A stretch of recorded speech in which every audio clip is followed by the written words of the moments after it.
Yo, what's happening, good people, man? Welcome back to another episode of the Monday Night Crew. It's your boy K. Mims. I got my bro DJ Dub and Louis B with me. What up? So what's up? What up? I got the they dry as hell, bro. I got the ladies of the show with me, Princess, Asia, and Brittany. What's happening? Hey. You know what I'm saying? The only spot you get authenticity and entertainment, yo. Before we start tonight, man, we got a couple shout outs, man. Look, NC, we on the way, September 28th. Get your tickets now, man. millennialsversustheworld.com. They are live, they are active. Also, part one of the documentary, part one of a 3-part documentary has already dropped, man. The full thing is on YouTube. Please check it out. Show major love, man. We give you a full look behind the scenes of the podcast party tour that we just did in DC. And we'll have another one coming out when we hit NC, man. Tap in. So, hey, man, Kenan, so as where y'all can know, they bro, where can they find this right here? Where can they get this, bro? Oh, hey, man, millennialsversustheworld.com. Come to the party. You already get. Hey, look, you can buy it beforehand. We got them on site. We got the whole thing, man. Okay, Come through, Louis B. Louis with B. marketing. Okay. I mean, why not? You know what I'm saying? And it makes the drink taste better somehow. It just tastes better all of a sudden. Kia. Yeah. All right, let's get into it, y'all. Let's get straight into it.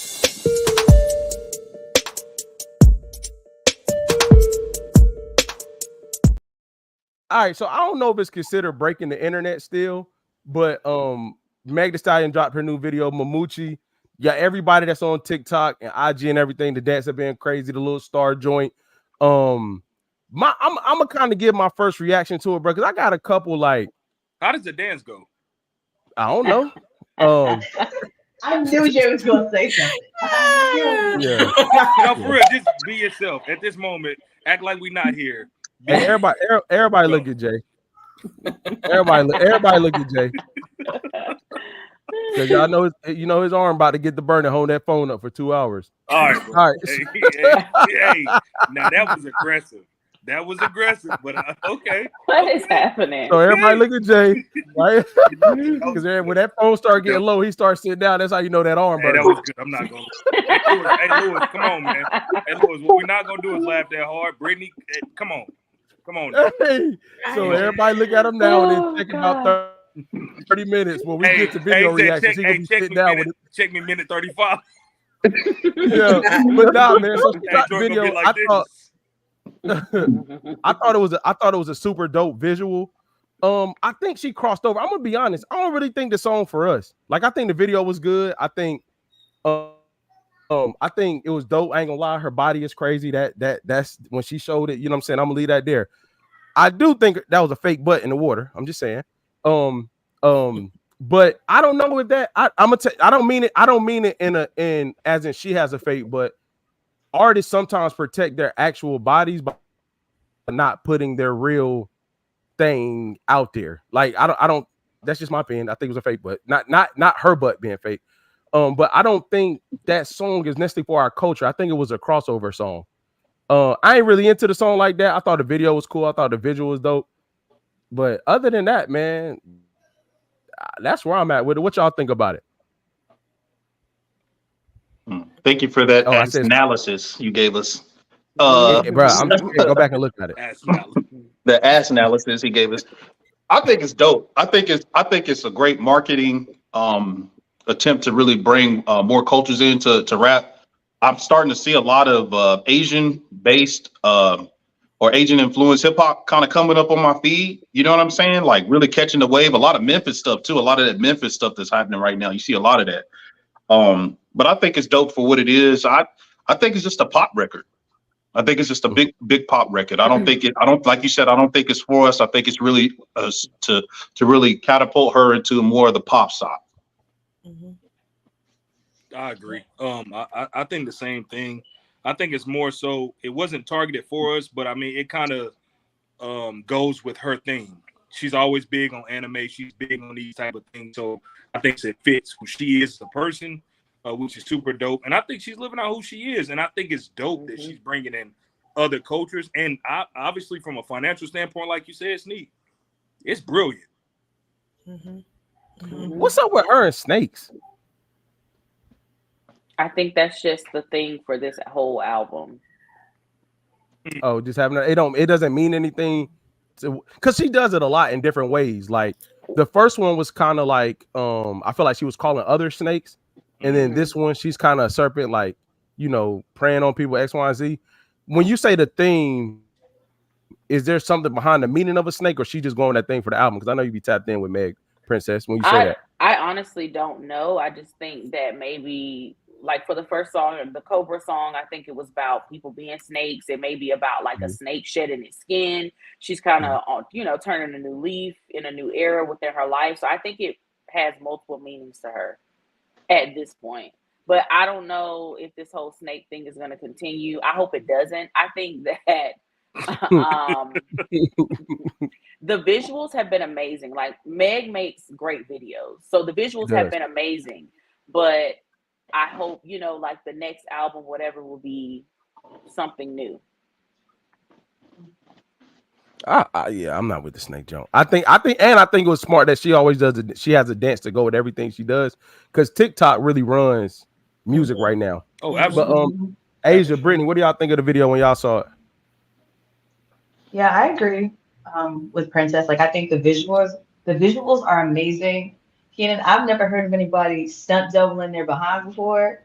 Yeah, now I kind of want to like go look. I never heard of that before.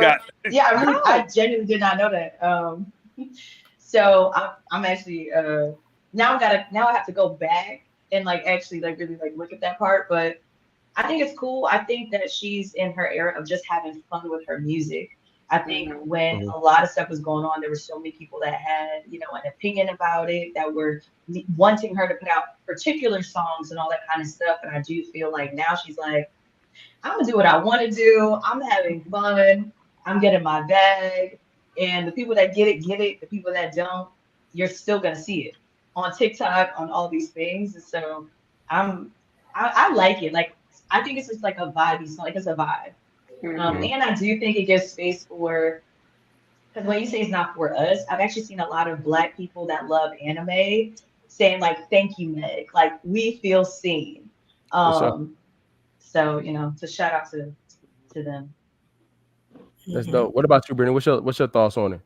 I like it. I'm not a huge fan, but I like it. I think it taps into her creative space, like you guys said. She's always definitely doing her thing, if you will, with the visuals. But I will say, let me not say that. She stays true to self. She stays true to self. She brings out whatever she has, regardless of what people are saying about her. So that's one thing that I can respect. It's different. It has to grow on me. I am the person in the mirror trying to do the TikTok dances, because without it, I'm not turning that song on. So I feel like after. Oh, go ahead. I'm sorry, Princess. Sorry. Has there been another artist that had like an Asian hip hop artist on their song, or is this like the first we've seen that? Right? Probably like the first. I think Okay. Yeah. I just thought that was super dope. Yeah. I feel her pivoting. Oh, go ahead, Jay. I'm sorry. How do y'all feel about his verse? I can't understand it, but it sounds good. I feel like in his mind, he was spitting that heat, but what I received was I don't know. Sure. But I feel like it. Never mind. So the thing is though, I feel like Meg is being intentional away from her pivot of like how she came out rapping. Then she started like the hot girl hotties joint, and I feel like she's intentionally pivoting away from getting back to like, I don't think she wants to be known for that anymore. Like, I don't know if people really paid attention, but like it started as the hot girl coach. She did the coaching thing for a little bit when it first happened, and then as she got into it, she's got back to rapping, and she raps about some of the same things. But I feel like it's an intentional pivot away from being known as just that. I just hope it's say again. I think I'm gonna disagree, because she's got a song with Glorilla that's exactly in that lane. So I think that it's more of being intentional about trying to have records that appeal to the masses, and then records that appeal to her niche, which is what you're talking about. Because both of those records are out right now. Yeah, okay, I get what you're going, but I feel like would you get a Meg song like that by herself? like the song, I forgot the name of, like Body Yada Yada. You know when she was doing all that by herself? Yeah, I don't. No, what was it? Right now, like where she's Huh? at now. What was it? What song? I don't remember the name of it, Yeah, but you're not Body. gonna get Just you're not body. gonna get that without her, without her though. Like with Gorilla being on it, it kind of makes it easier because it's a collab though. I get what you're Like I saying. don't think she's coming out with that music by herself anymore. And I'm not saying she can't. I'm not saying she shouldn't. I'm just saying that I feel like after whatever happened, she kind of took a pivot away from that, which ain't nothing wrong with that. I get what you're saying. I think Yeah. I think she's mastering. She's becoming like the female version of Drake. Like she understands like everybody's lane. She understands how to make money, and she understands what is hot and appealing. And she's very versatile to where she can appeal to all of those audiences. So I think that's artist, so to speak. I mean, that's what you do when you're an artist. Like you understand what the need is, and when you have, like, let's say for example, I know we're gonna get into it later, but when you get a single lane or tunnel vision city girls, so to speak, right? At some point, that music runs out. So it's like at some point you have to appeal to different audiences and different things. And I think Megan has mastered that to me. Mm-hmm. And I'll say something to that though real quick because I could name, like, I'm even thinking about like Chris Brown has done that, Usher has done that, Nicki Minaj done that, Cardi B, they've done that. It's like, yeah, you have your, like, you make music for your fan base to build your fan base so that you have the people that are loyal to you no matter what. And then from there, you then branch out.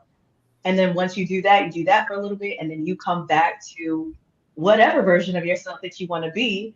And I feel like all artists that are household names, they've all done that. So I just feel like this is her doing that. Like she's at that era now. Yeah, I get that for sure.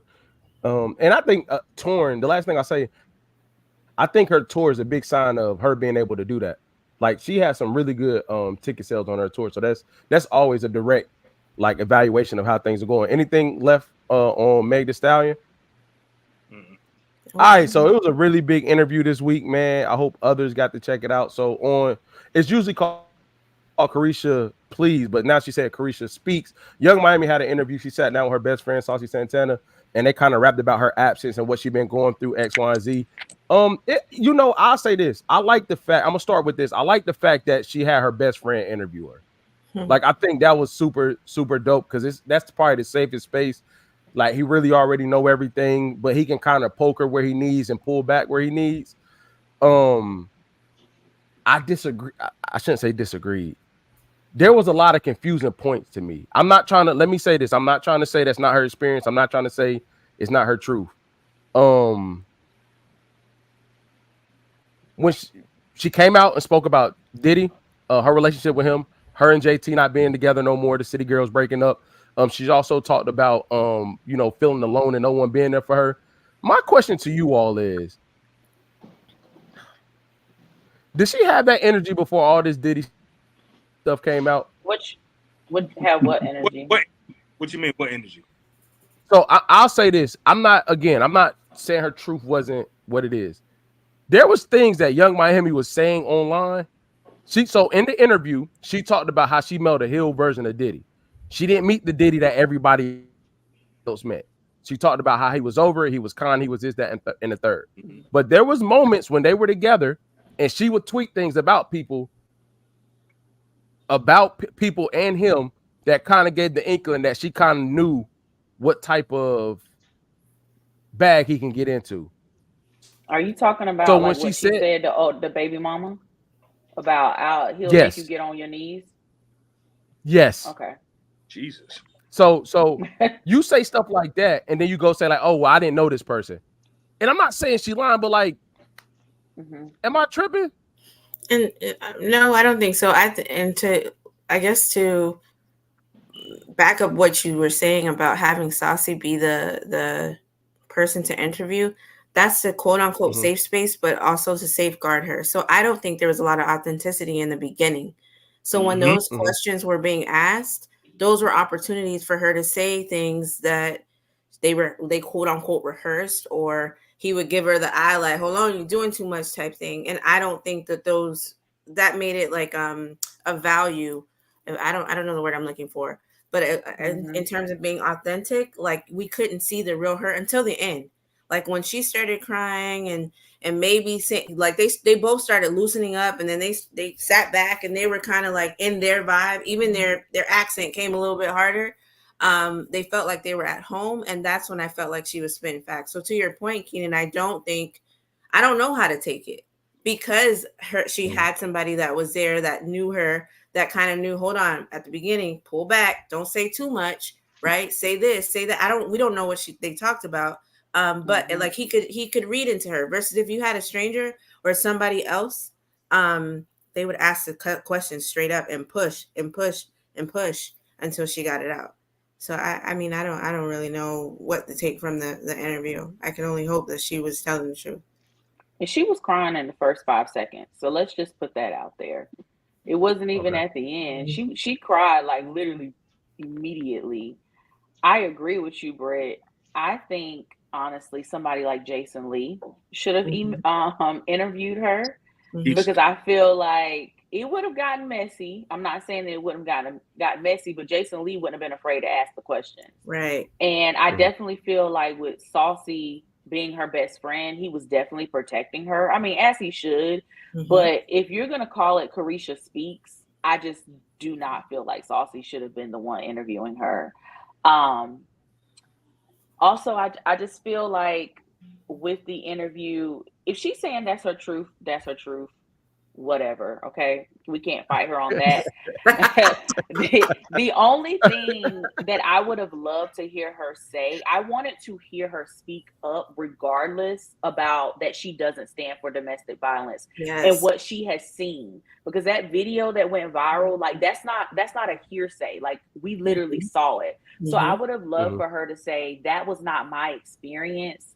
However, she said that she stepped away. But I wanted to hear her say that she stepped away and she does not stand for the stuff that has been factual. She did not do that. I don't feel like she stood up for women at all or just domestic violence at all. And that part I couldn't get down with. So let me ask you this. When I agree with you, Princess, 110%. What's your thoughts on her kind of feeling like she was being a city girl while she was with him too? Like, oh, people ain't know I was running up the bag while I had him too. I was still on my city girl stuff. Da da da. Do you feel like that? What's your thoughts on that? That's what she was supposed to do. Like she was with Diddy. I know.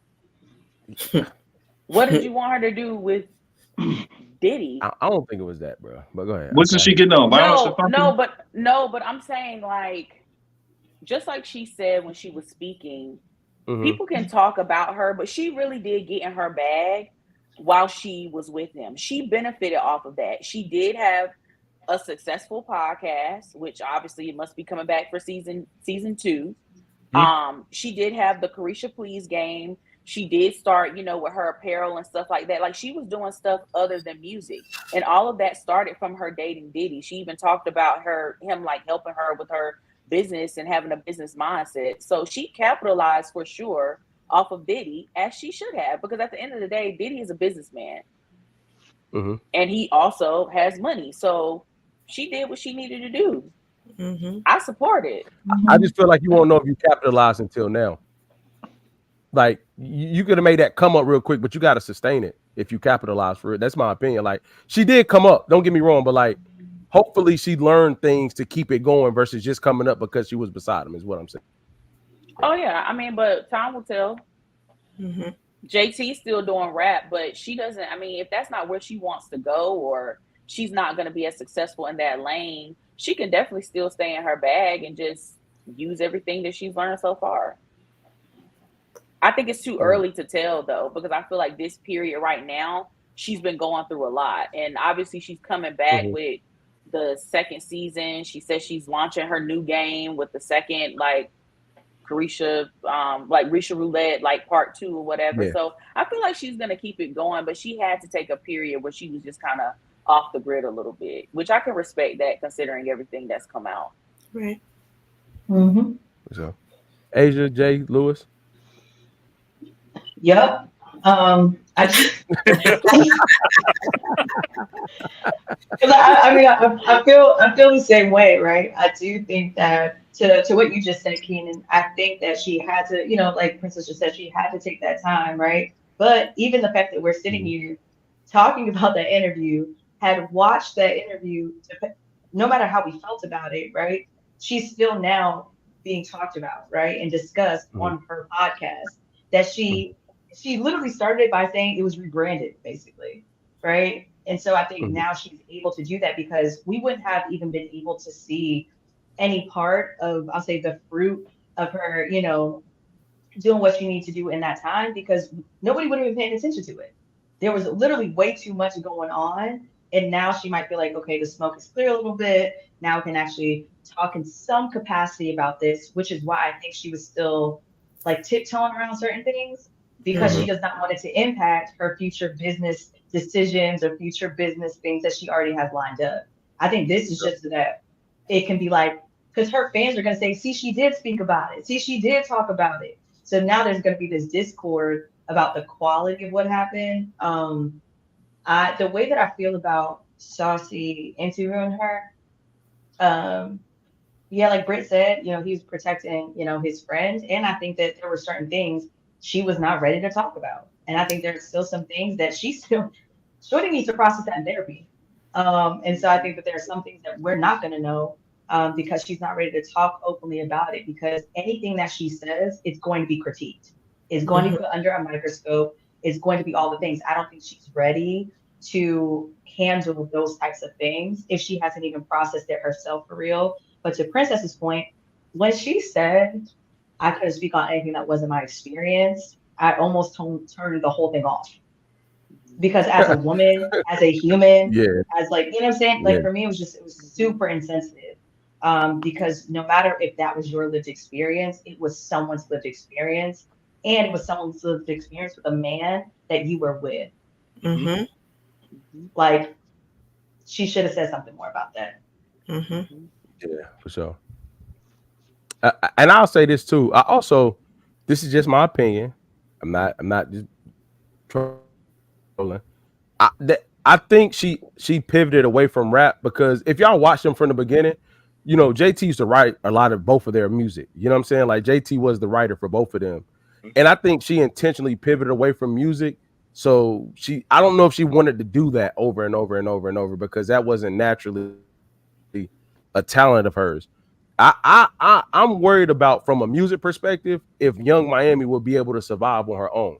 Again, she may not go, she may not care about it, but like her having JT used to help her a lot writing wise. So I'm like, damn, I don't know if the Young Miami name brand skill, I'm not taking no shots at her, will last on her own because I feel like those are one of the groups that needed to stay a group. That's my personal opinion. Like I think that's hard to split up. Yeah, I don't think so. You don't think what?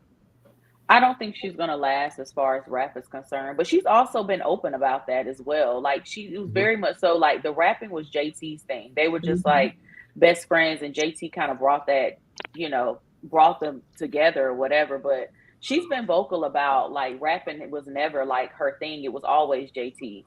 So I'm not surprised that JT is doing what she's doing, and that's why I feel like Miami is focusing on other things. I think her podcast is great. I love it, and so I think that type of thing is good for her.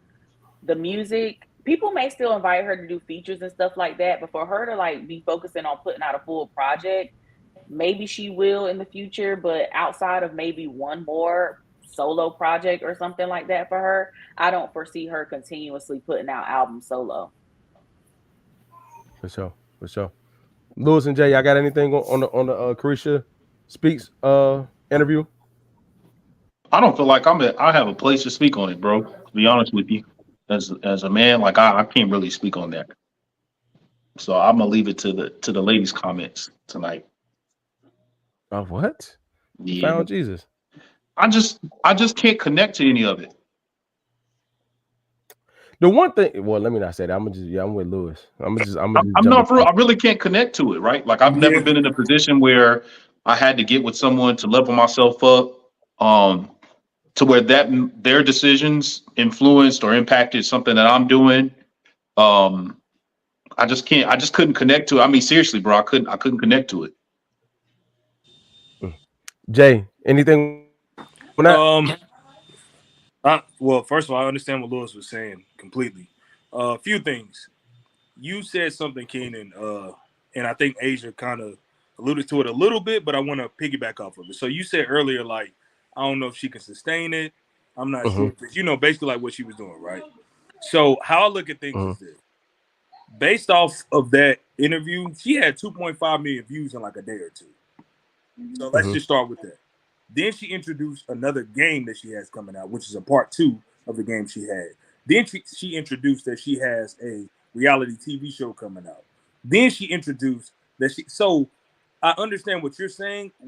How I viewed it as is that she stated that both of them were understanding that they were in like a business relationship. Yeah, they fell in love is what she said, but she understood that once she got around him and understood the business aspect, if you look at it, she was dating him. She never had a business planner. She hired a business planner because of that.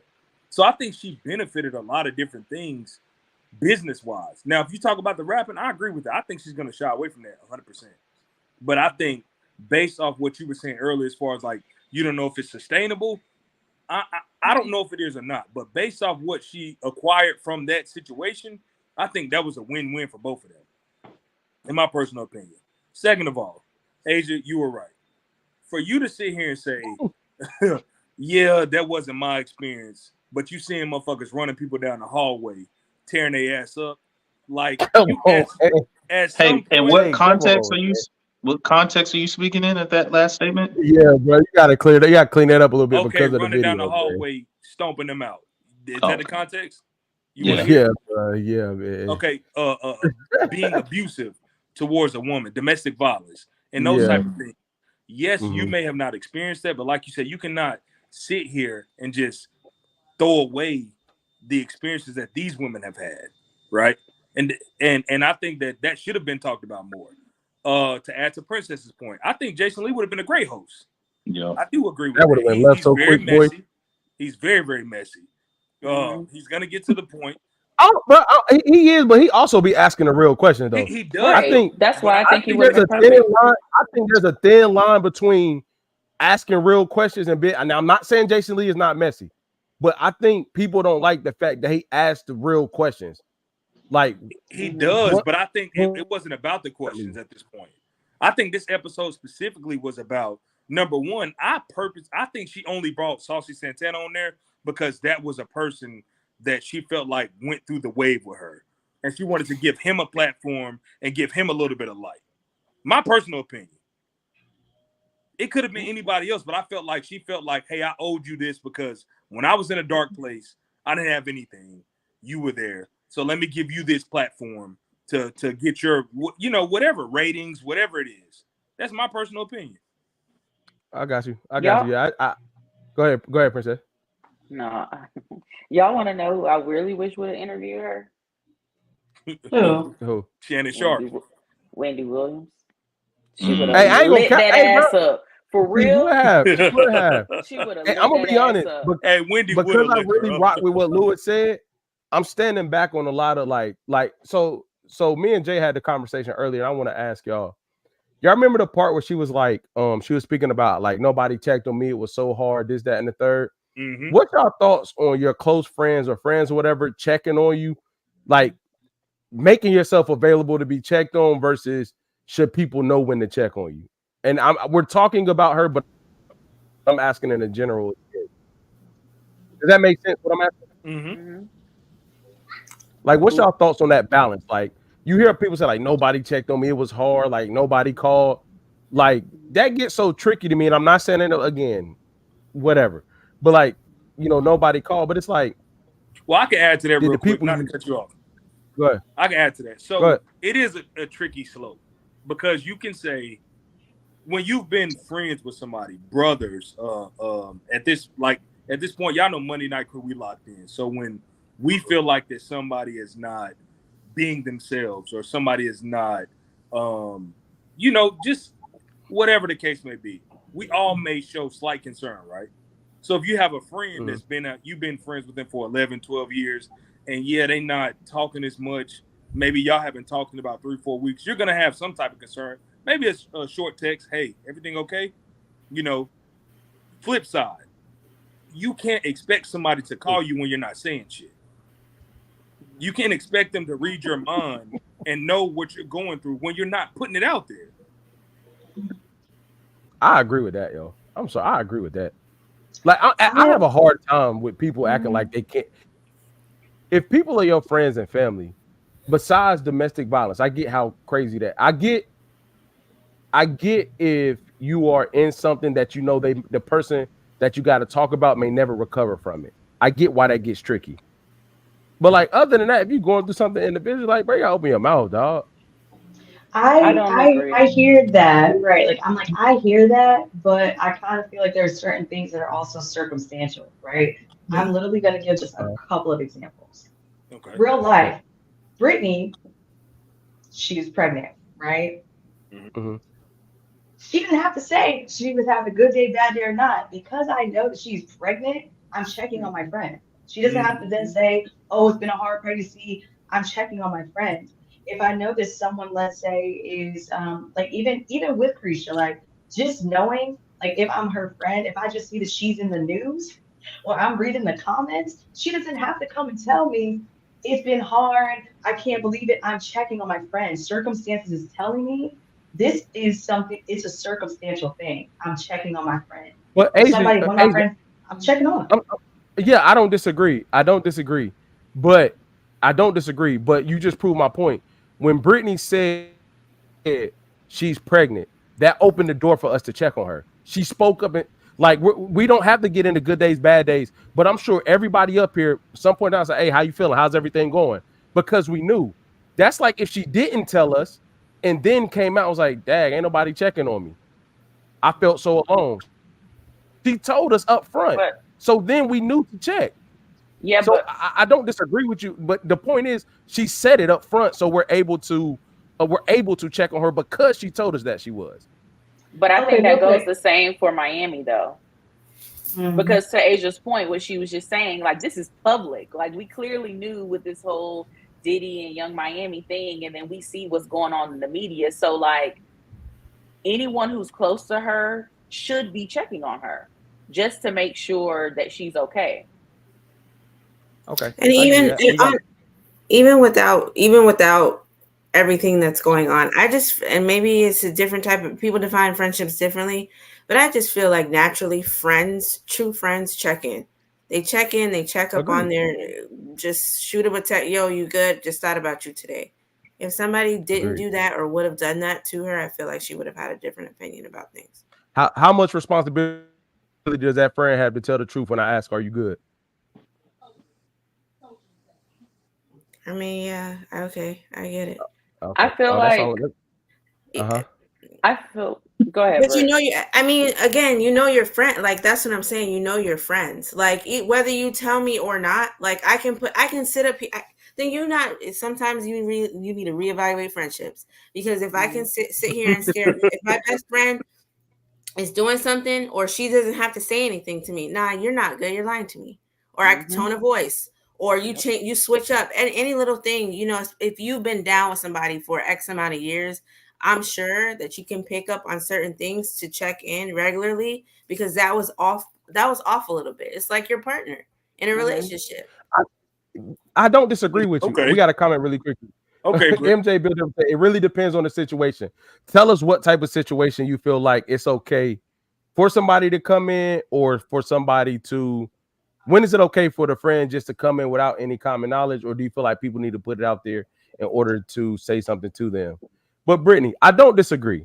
Okay, I really don't. No, that was a good point, Brittany. And we could transition to fair or foul after this. What I'm saying is, I don't disagree, but what I am saying very much so is like, they're still okay. We know you're not good. I'm like, yo, what's going on? Okay, you say whatever. I'm like, man, come on. I know you're not good. There comes a point where I can't keep fighting you for you to let me be there for you. That point does come into play. Like if I know you're not good and I check in, you say, no, I'm good, and I know you're not, okay, I'll give you some time and space. but it can't be that all the time. Because there's a lot of people that's closed off like that, and they pick and choose how they want to present to their friends or when they want to open up and when they don't, and then want to feel like nobody was there because people weren't there when you were ready for them to be. I guess, yeah, but again, it also depends on what. If I know that your answer is consistently, "Nah, I'm good, I'm okay. Nah, I'm good, I'm okay. Nah, I'm good, I'm okay." I hear you when you say, "I'm not going to ask you no more," because now you're good, you're okay, right? But then my approach is then different because I know that you're not good. So now I'm gonna hit you with a, "Hey, listen, man. I know you like, I don't know, I like butter pecan ice cream. Just send it to me. If you know, nah, I'm not good, like, and you know that I like that ice cream, send it to me. Now my day is better. Like, you have to know your Okay. people. You do things, Yeah. you know your things. Okay, that was good. I like really, I agree with that, Britt. And I've even had a situation with a friend, like for one on my end, some of my friends can know that something's wrong with me just by the way that I respond in a text message. Mm-hmm. Like, it's just knowing your people, and that comes with how deep the friendship is.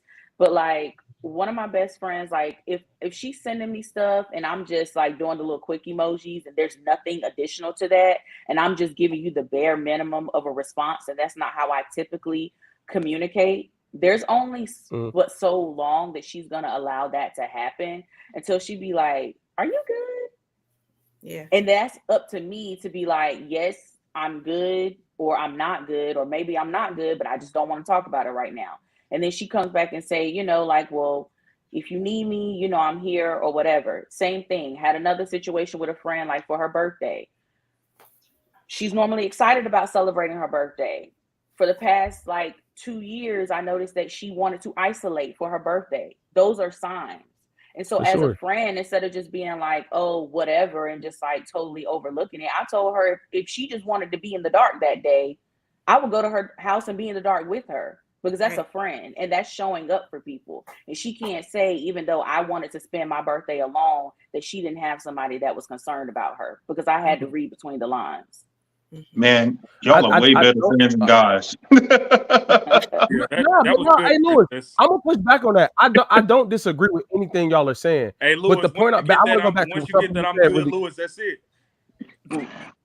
Hey, they lying. They Hey, lying. you watched the game? You watched the game last night?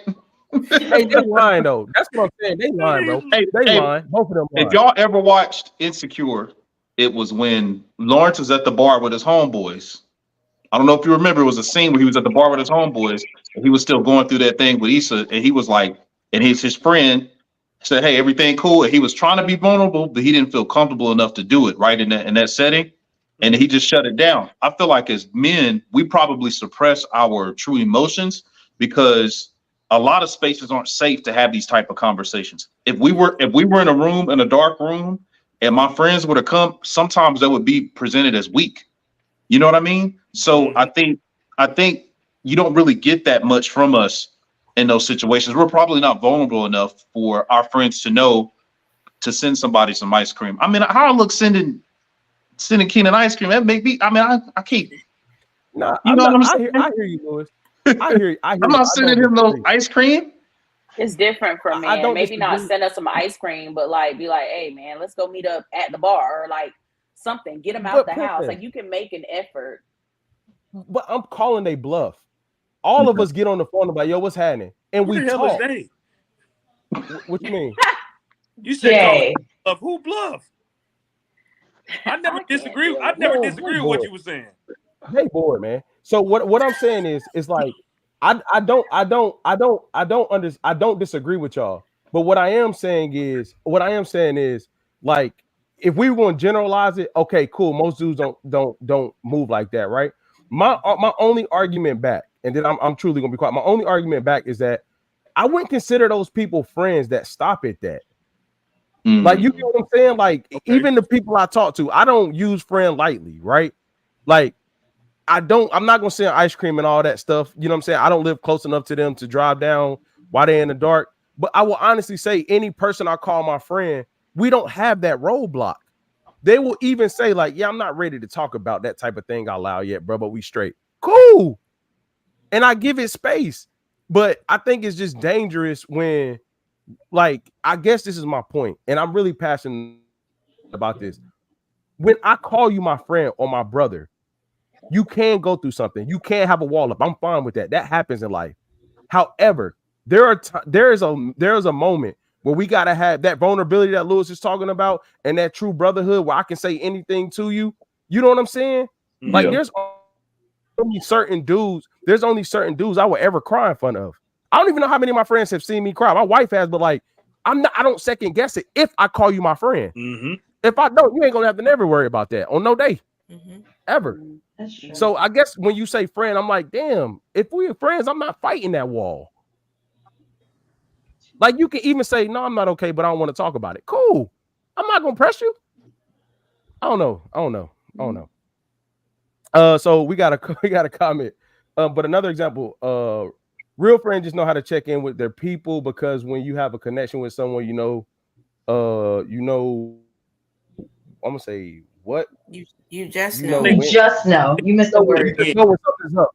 Yeah, you just know when something's up, and you check out without checking the media. Not check out. You check without checking. Or you check without checking. Oh, like social media, yeah. Yeah. Oh, I don't even do the social media thing for friends.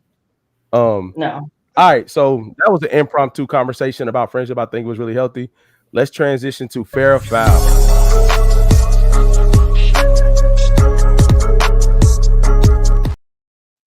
Hey, so hey, I'm not. Play that again. Play that again, Hey, Kenan. oh, you want me? Hey, look, listen, I'll break it down for me again.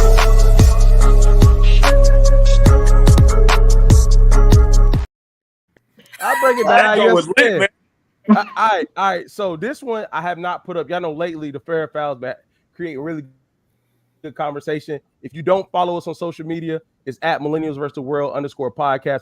We do fair or foul every week. Tap in with us. So this is my question for you all. It's more so for the ladies, and then we're gonna get the guys' perspective. Fair or foul? You with somebody, he really loves you. He asks for your hand in marriage with no ring, but he's there for the commitment. It doesn't change anything. Everything is good. He wants you, but baby, I just ain't got the ring right now. Fair or foul? Then why he proposed then? Why did he not wait until he had the ring? Yeah. Oh my God. Like, why did he wait? Kills me, bro. Like. Okay, so foul. Asia, you saying foul? Yes, I am. Yeah. Princess, that's foul. Yes. Yeah, it's foul. Brittany, that's foul. Yes. Can I ask all three of y'all a question? He gets a ring. Would you critique it? No. That's stupid. Oh, Lying ass. I didn't say anything. Yo, So I he don't come believe that, with bro. a I didn't little say pencil. anything. Y'all gonna be cool with that. Well, He goes with the what? Why would he not be prepared? Wait, hold on. Yeah, Thank I didn't you. say Please. anything. No. I didn't answer. No. I'm gonna answer this because, and this is, I guess, based on experience, and with my friends that are married, right? I've never proposed.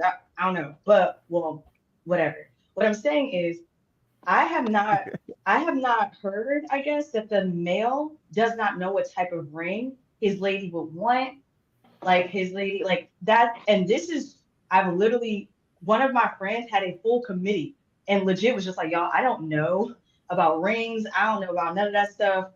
What does she like? Gets help about it, or ask the woman, like, what type of ring would you want? I feel like that those types of conversations do happen. And so, especially in the moment of an engagement, I don't think it gets critiqued like that. I think it's one of those things, from what I've heard from my friends later on, they're like, all right, they want the second ring or whatever, however that works. But I have not seen it where the guy wouldn't know what type of ring. And speaking personally, I don't see my man not knowing what kind of ring that I would want for it to be something that I would have to critique. Mm-hmm. Okay. And speak about me as a woman. Maybe other stories I don't know, but for me, He can't. Okay, Asia, he can't afraid. afford the ring you want. He gets the one he can afford. No. Then you need to wait. Time out. All right, I'm sorry. I got to get in here. Wait a minute now. It ain't our time, Lewis. So you three have agreed that it's foul for him to make a commitment without a symbol of that commitment, as opposed to his willingness to commit to you. So you're saying to me, from what I'm hearing, him being willing to commit to you to marry you is not as important as him having a ring to symbolize that commitment.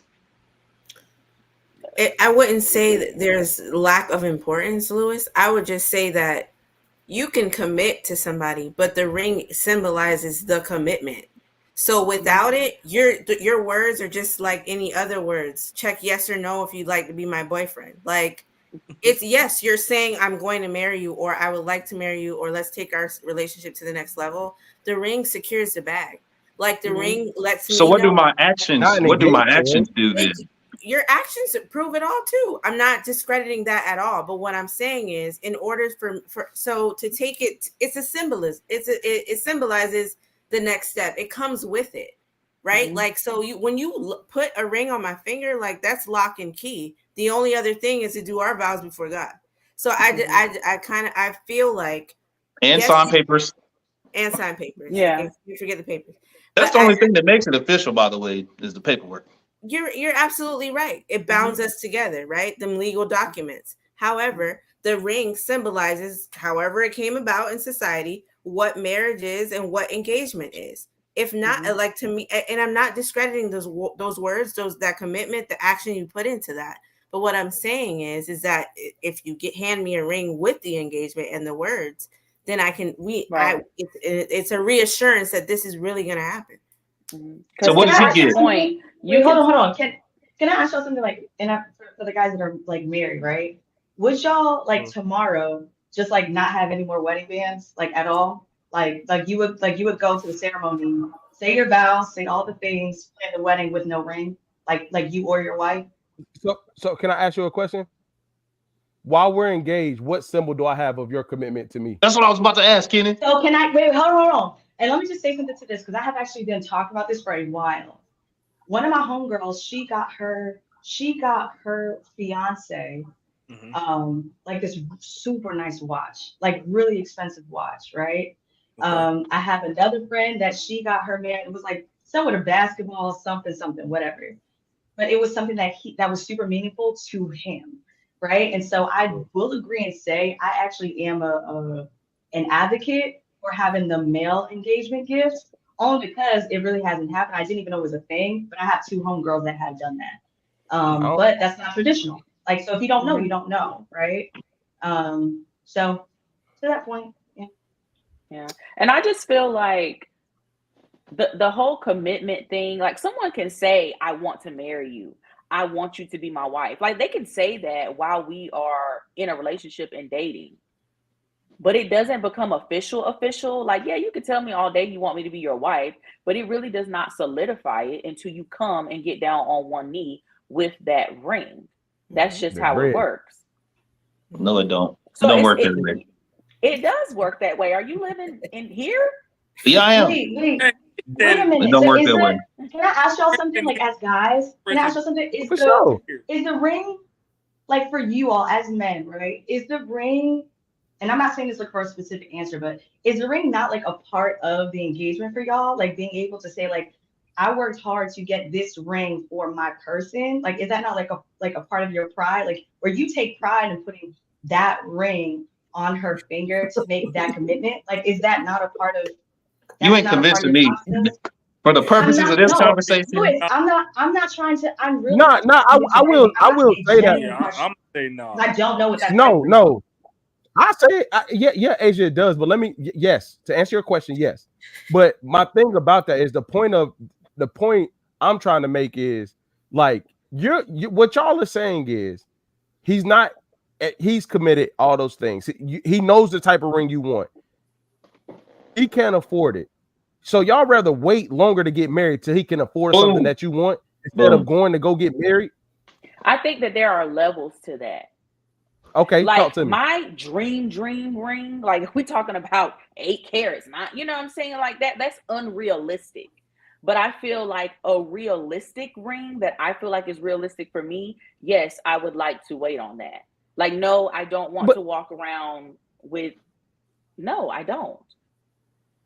And what some people's idea of what I may be envisioning in my mind may be totally off.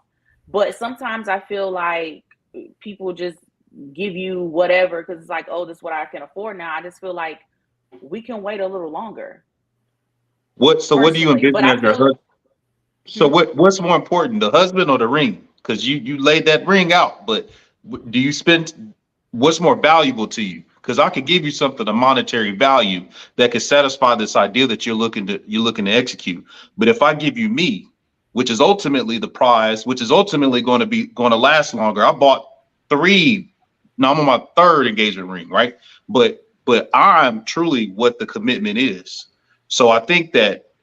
And this is why, for the purposes of this conversation, Asia, I'm gonna say no, but I do agree. It is a certain level of pride. But what I think is more important, what is more important that I think we lose sight of is the man, right? That's the commitment. Because if for what it takes for us, in my opinion, what it takes for me to commit to you and say, hey, I'm willing to marry you, is bigger than any money I could ever give. So for you to quantify, it, or reduce it to just being a symbol that you've imagined because society has told you that's how it's supposed to go, as opposed to what it is truly meant to be, is a connection and a oneness of us coming together and me really telling you and demonstrating through my actions my commitment to you. I think that is what's paramount. And I feel like we lost sight of it. What would that engagement even look like? Like how would that go, right? Because why do we have to get engaged? Why do we have to get? No, Lewis, let's slow down for a second. The question is fair or foul a ringless engagement. The question is a ringless engagement. Yeah. So what will it's a genuine question. What will the engagement look like without a ring? Because for me, what would make that different? What would make that different than us having like a really good conversation about the plans that you have for us in the future? Like, if y'all could tell me what that proposal would be, I would love to hear that. Like, I get on one knee. I get on one knee and say my vows to you instead of a ring. What I plan on doing and what I plan on getting married to you. Y'all, I just think that this is so like, no. If I feel like you talking to me as a 31-year-old woman, like, no. If I was 21, maybe we could have this hypothetical conversation about somebody proposing to me without a ring. But as a 31-year-old fully grown woman, yes, I feel like the man comes first, and that is very important to me, the love that I have with my partner. However, at this day and age and time, I expect for you to come with something. Mm-hmm. If you want me to be your wife, you should be able to afford the ring. And that doesn't mean the most expensive ring that I can dream of, but you should be able to come with something that you feel like I am deserving of. Mm-hmm. It shows value. It shows our value to you, like with the commitment. So Brittany, I was with crazy. Y'all listen. If y'all would listen, another thing that men don't really like to do. I'm sorry. Right. Oh, here you go. When I talk about value, I say this. If I'm asking you for a $50 million ring, I completely understand if you come to me with something told like super small and I'm like, what? Right. No, that's not the woman you need to marry. Mm-hmm. But what I'm talking to you about, what I'm saying is that when you put it out there, right? We talked about symbolism. We talked about commitment. Lewis, I 100% agree with you. I am the man coming. I am the man showing you the actions. It is bigger than the ring. You're absolutely right. But my worth and my value has meant something to you just as much as you mean something to me. And this is what you are showing or what you worked hard for to go and get and say, hey, listen, I'm giving this to you as a woman to show that we are locked in. I'm sure this is the tie, the commitment, the whatever, down on one knee. Because like Asia said to me, of that proposal of you, even if you get on one knee and say, hey, let me take you to the altar. Let's do this, that, and the third. That's all fine and dandy. But I again, the ring ties it in. We're too old. Again, princesses just said it. We're too old to be playing this game of exchange of words. Mm-hmm. We need more than that. We show more than that. Like we've given more than that. We both should give actions. We are both committing to one another. Right. And I just feel like a ring just kind of solidifies everything. And it doesn't have to be some extravagant thing, but it's something that you feel like I'm worth doing something for. Y'all work hard. So speaking of hypotheticals, so we all old, to use your words. Yeah. Then let's say, I but let's say feel- we, in this economy, in this environment, let's say, you meet someone and you guys are talking, having those conversations about building together and you want to get married, but the ring you want is $10,000. But we want to buy a house. And I make a commitment to you and I'm going to commit to you, but we're going to set ourselves up to buy a home. So rather than me spending $10,000 on a ring, I'm putting that towards a down payment on our home. Would that change your perspective? I'm not going in a home with you if I am not married. So you So do- you're not going You to, don't need a ring to be married, though. boom, that's my point. So you're not need willing a to, ring to be married. so if we can get married and get in this house, that's the plan. You would stop because you want a ring. Can I? Let me. So I'm gonna let say me the say thing this. that Oh no, hold on. No, y'all listen. Y'all, I done listened to No, everybody. no. Ain't nobody answered my question yet. What I'm about to answer it, Louis. I actually am because I agree with you. I was actually sitting here, and what I was saying to myself was, I was just about to say, you know what? I would do it out of ringless engagement, but you better be putting it down. I need to see the receipt for the down payment on the house or whatever that That's is. fair. That's fair. Because That's fair. because for me, right? It's like, okay, sure, have something, but and however, and this is what I stand so firm on this. At that point, right? Then that means that the ring, because I also feel like that's robbing me because I am saying for me as your woman, this is the experience that I want. So you are now robbing me of a particular experience that I do not think that that's fair. So for me, it's like, okay, cool. If you get down, if you scrape it up your knee to tell me how you feel, the same way that you was telling me how you felt all this time, for me, you're robbing me of a particular experience because I want to be able, because in the same ways that I have literally seen, and this I was asking y'all about like the ring thing.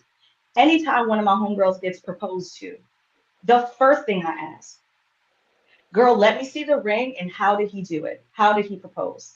You are robbing me of a whole experience that I won't be able for me because that is something that means something to me, something that I take pride in as well. Yeah, this is the ring my man got me.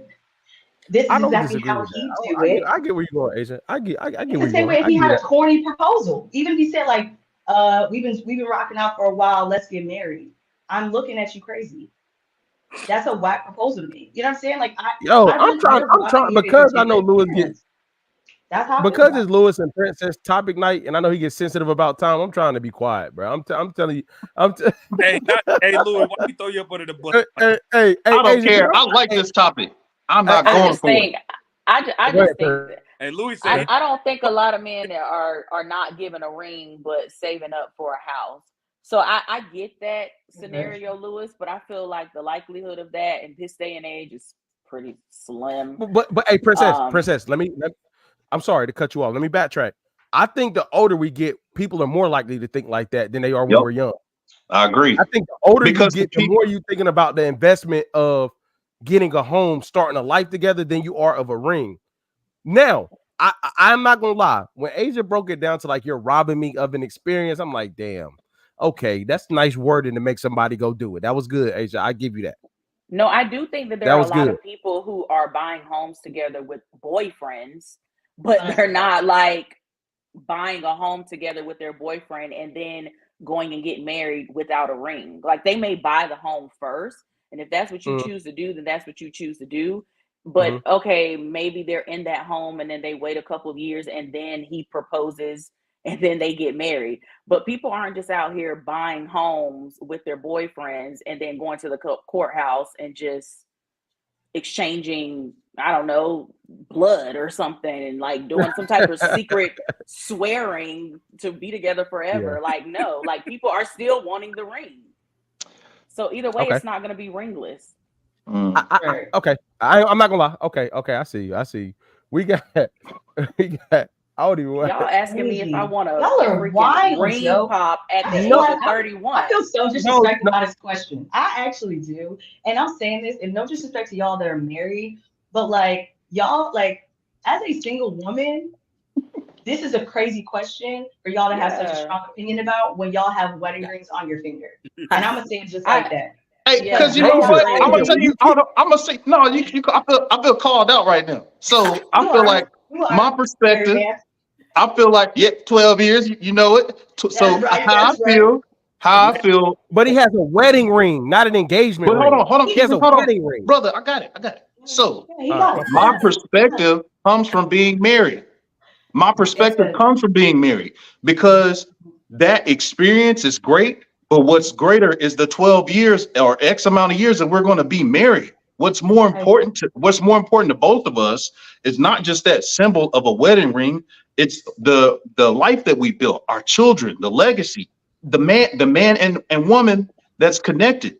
I see value in that. I realize Yeah. the ring, the wedding, all that is for other people because eventually you're going to want another ring. Eventually, that ring doesn't have the same impact it did in the moment. You know what I'm saying? And the thing about material things and even symbols, those things you outgrow those things. They don't hold the same weight or value. But my actions, me as a husband, is way more valuable than it being introduced, of that process being introduced. And what I'm challenging you three on, based on your the foul comment, it's okay for you to want that experience. But what I'm saying to you is, what is more valuable is the action and the man, not the ring. So I don't want you guys to be. I don't want you all to maybe miss out on something that could be more beneficial just because you think it's supposed to happen a certain way. Because rarely ever in life does anything happen the way you think it should. I get it, but at 31, you're not giving me a ring pop. I'm sorry. And Brittany is out of the only conversation because she's married. But I feel you, Louis. Like for real. Yes, Like, that's really how I feel. I do. Like, No, the I do. relationship is number one, but that's not gonna. I'm not gonna ring. You're not gonna ring pop me into this. I'll hear. And Louis, as a married woman on this podcast, I feel crazy if I walk out the house without my ring. Okay, yes. Now that I was hiding the what did Drake say? Hiding the world from my baby, but it's out there now. Now that y'all put it out there, that wasn't. It's all right. It's cool.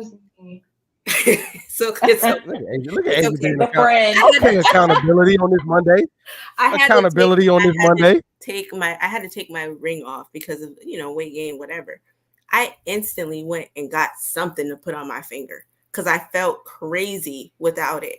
Why? If I walked outside without that for me, it's like I lost a piece of my husband. Like that just meant so much to me. And I hear you say, it's materialistic. And of course, as women, you want bigger, you want better over time, or you want this, you want that. For me, it's not about bigger and better. It's more so that I have something on that finger to let you know that this is off the market. Like, don't even walk my way. And it connects me to my husband because, and again, this is my experience with my marriage and how I felt about my ring personally.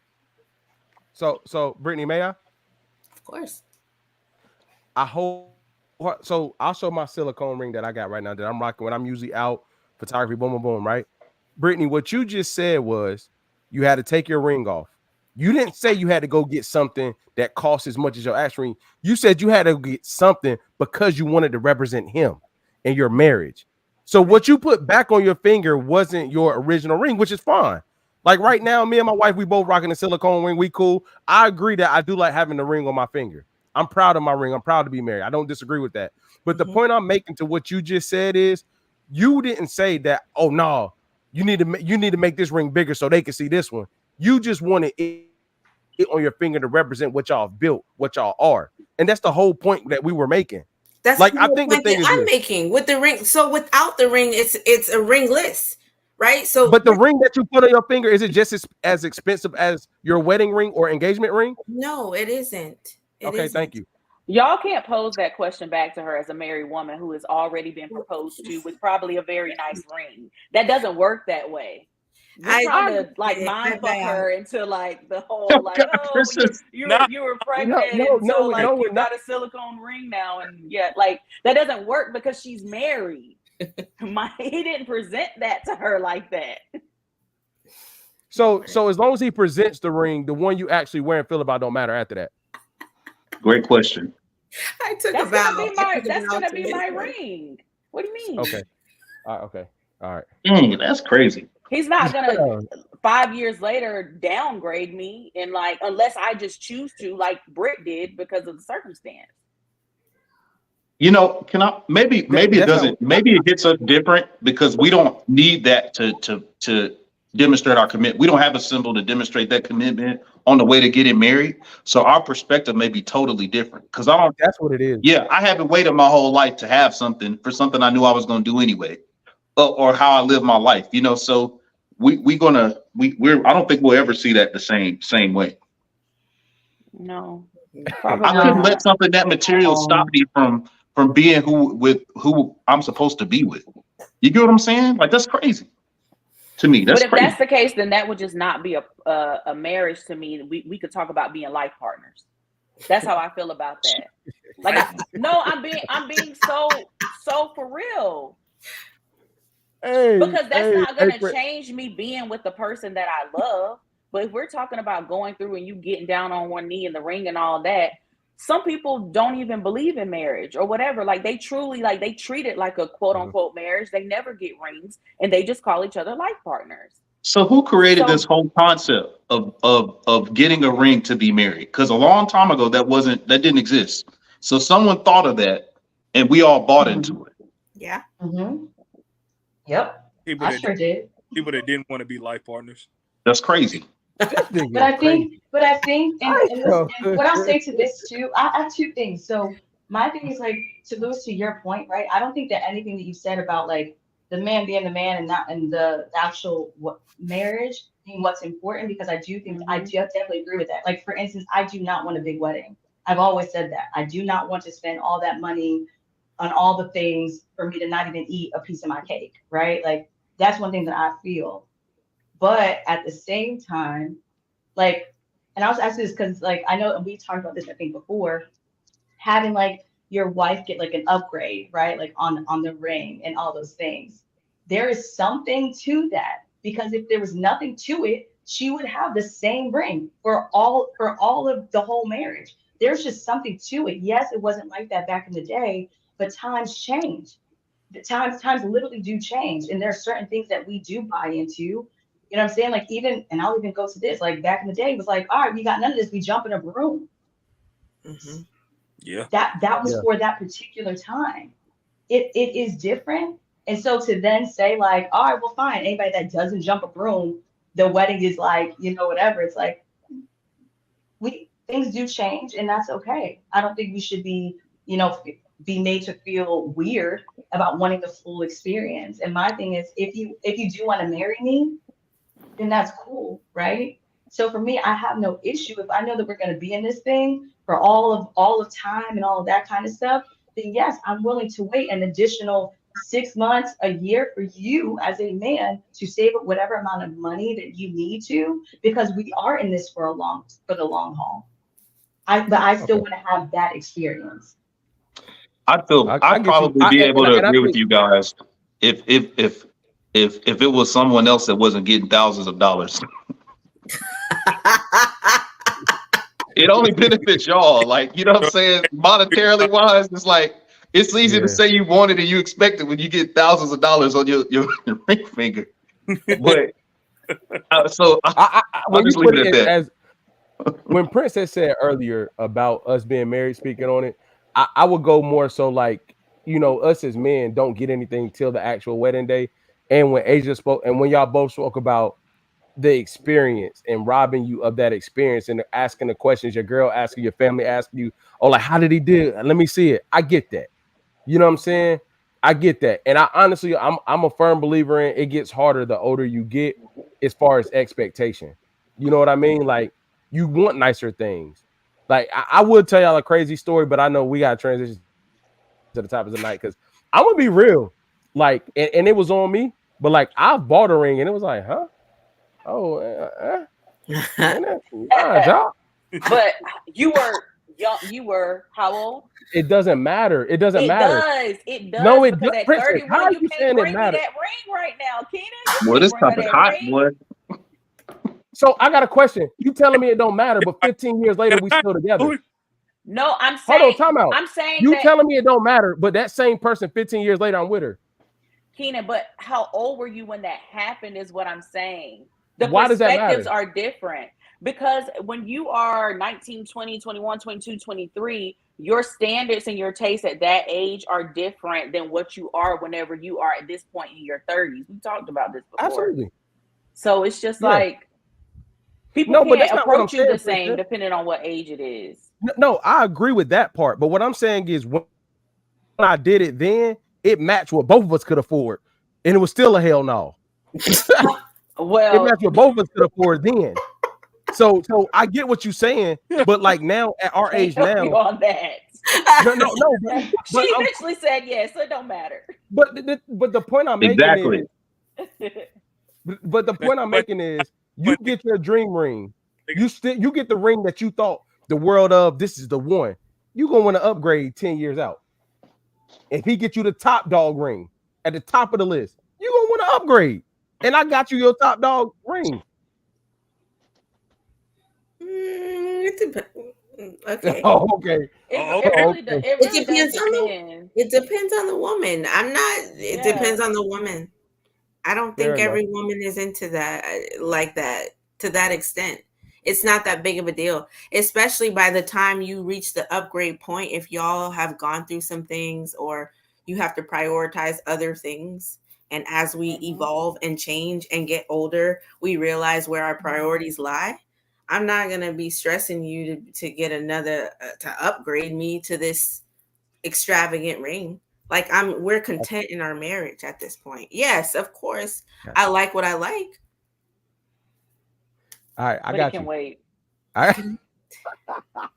Hey, Princess, go ahead, man. No, I was agreeing with Britt. Like, I'm saying that if we have other things going on, like that upgrade can wait, is what I'm saying. Like, I thought you said everything else can wait. I thought you said everything else can wait.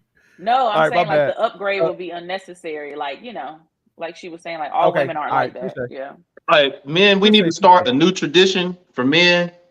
When engagements happen, we need to start it right now. Let's go. What's the tradition? I will come through this computer screen so fast. I ain't go up. We need to start. I will come through this computer screen so fast. Uh-oh. I'm not with that. Hey, look, we can't have our own tradition. Somebody made it up. We need to make our own, and we not going for it. Man, hey Louis. Hey, this sounded like Hill Prince with this soft guy era stuff, bro. We ain't going there right now. Right now. All right. Everybody. Hey, so Louis and Princess have the vibes tonight. We about to go to the topic of the day.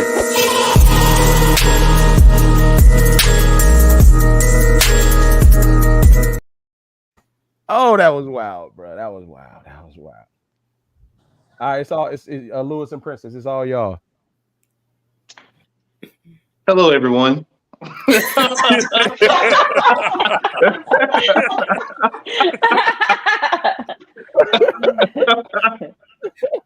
I love y'all, man.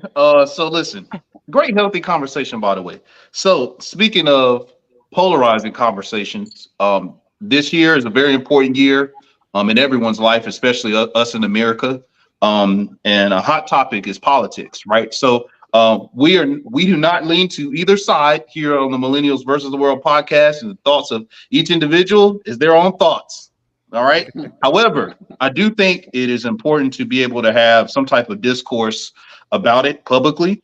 So the question is it ever a good time to discuss politics in your home? And if so, how do you introduce those conversations? Ooh. That's a good question. Go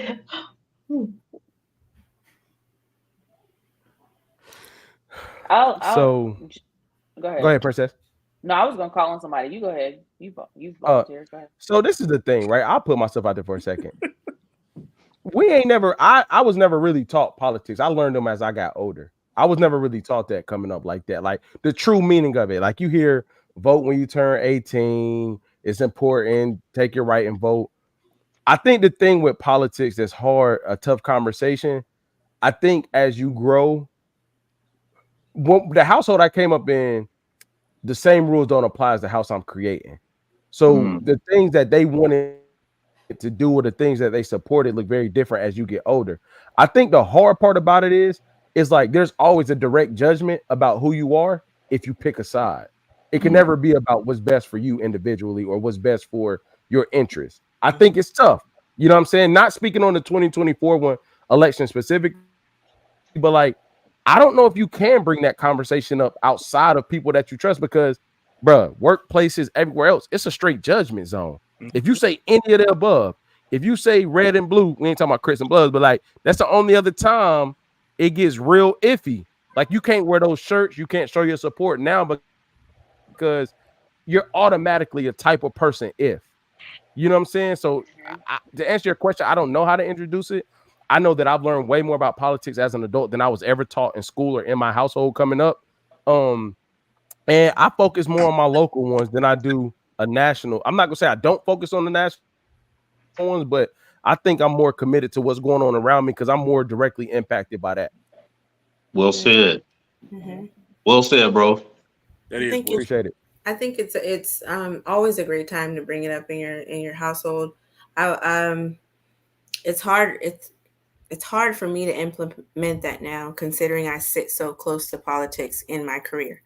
So for me, I can't say anything at work, and then I let it all out in here. And there, because we were drilled to, I think, again, to your point, Keenan, like growing up in my home, it was Democrat, Democrat, Democrat. And like, that's it. You can't even look what Republicans stand for because that doesn't fit our mold as Black people, as a culture. It doesn't fit us, right? So I was raised 18, 19, 20, 21, 22, all the way up. I didn't care who it was. I was checking off the Democratic bubble, right? Without doing my research, without doing my homework. Now, again, not choosing a side, I'm working in the field that I do, I'm able to kind of view the checks and balances a little bit different and understand them a little bit different. To be honest, I don't agree with both sides. To be honest, I agree with some things that both sides bring. So it is important to kind of do your homework. In terms of bringing it here, I think it's healthy to have that conversation with your partner. If you have children, obviously bringing that to their attention too. I'll never forget my daughter made a statement in school. I'm not gonna. Well, they were learning about politics in school, and she decided to stand up in class and say, they were talking about Joe Biden, and she was like, "Well, Joe Mama, because Trump, blah blah blah." And I'm like, Lord, I got a call from the school, and what are you teaching in your house? And that was a pivotal moment for me to be like, okay, we can't. These kids, they got an imagination of their own. They're listening to this. They're seeing this on social media and Trump this and Joe Biden this and all this other stuff. So I think it's important to have that conversation or to at least have them witness you have those types of discussions or watching politics and understanding certain things. So it's never too late to implement it or it's never not a right time. You just got to do it how it fits you in your household. Love it. Yeah. To piggyback off of what both of them said, I agree. I grew up the same way, guys. Democratic household, not understanding politics and understanding the different things that it impacted my life in different ways. So I would go, just like you said, Brittany, go to the polls and I'm checking that Democratic box off. I don't know who it is. I don't care what they're doing. AJ, you registered? Checking, huh? AJ, you registered? Yeah. I'm an RN. I'm a registered nurse. So what I'm gonna say is like, but he honestly, go dress to the polls like that. They're like, oh, I know who he voting for. I can't stand this nigga, bro. I cannot stand it. Hey, all the people that be on the Republican side be like, damn, we take it. I just want to put on record I'm a Republican. So what we're gonna do is this. You can't go to one convention like that.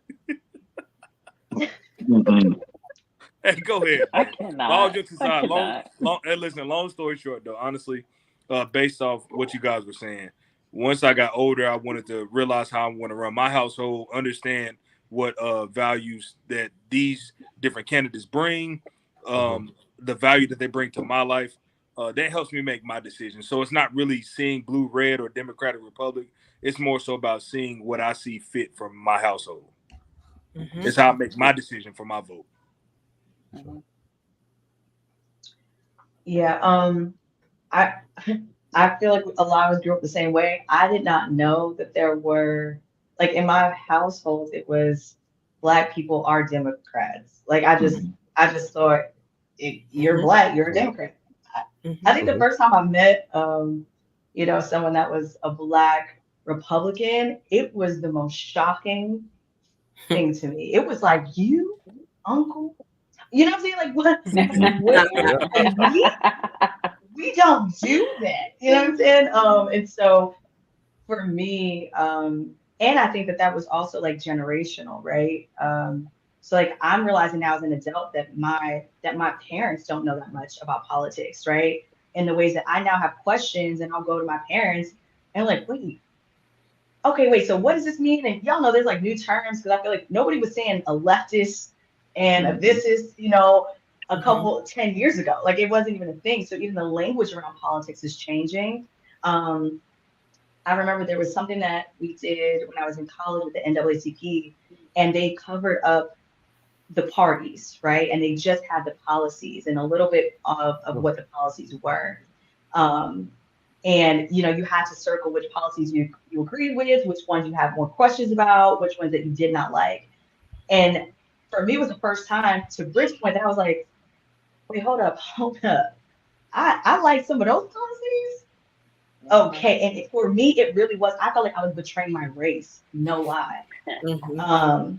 And so for me, but it got me interested in looking at policies, and on not just on the national level, but really on the local level as well.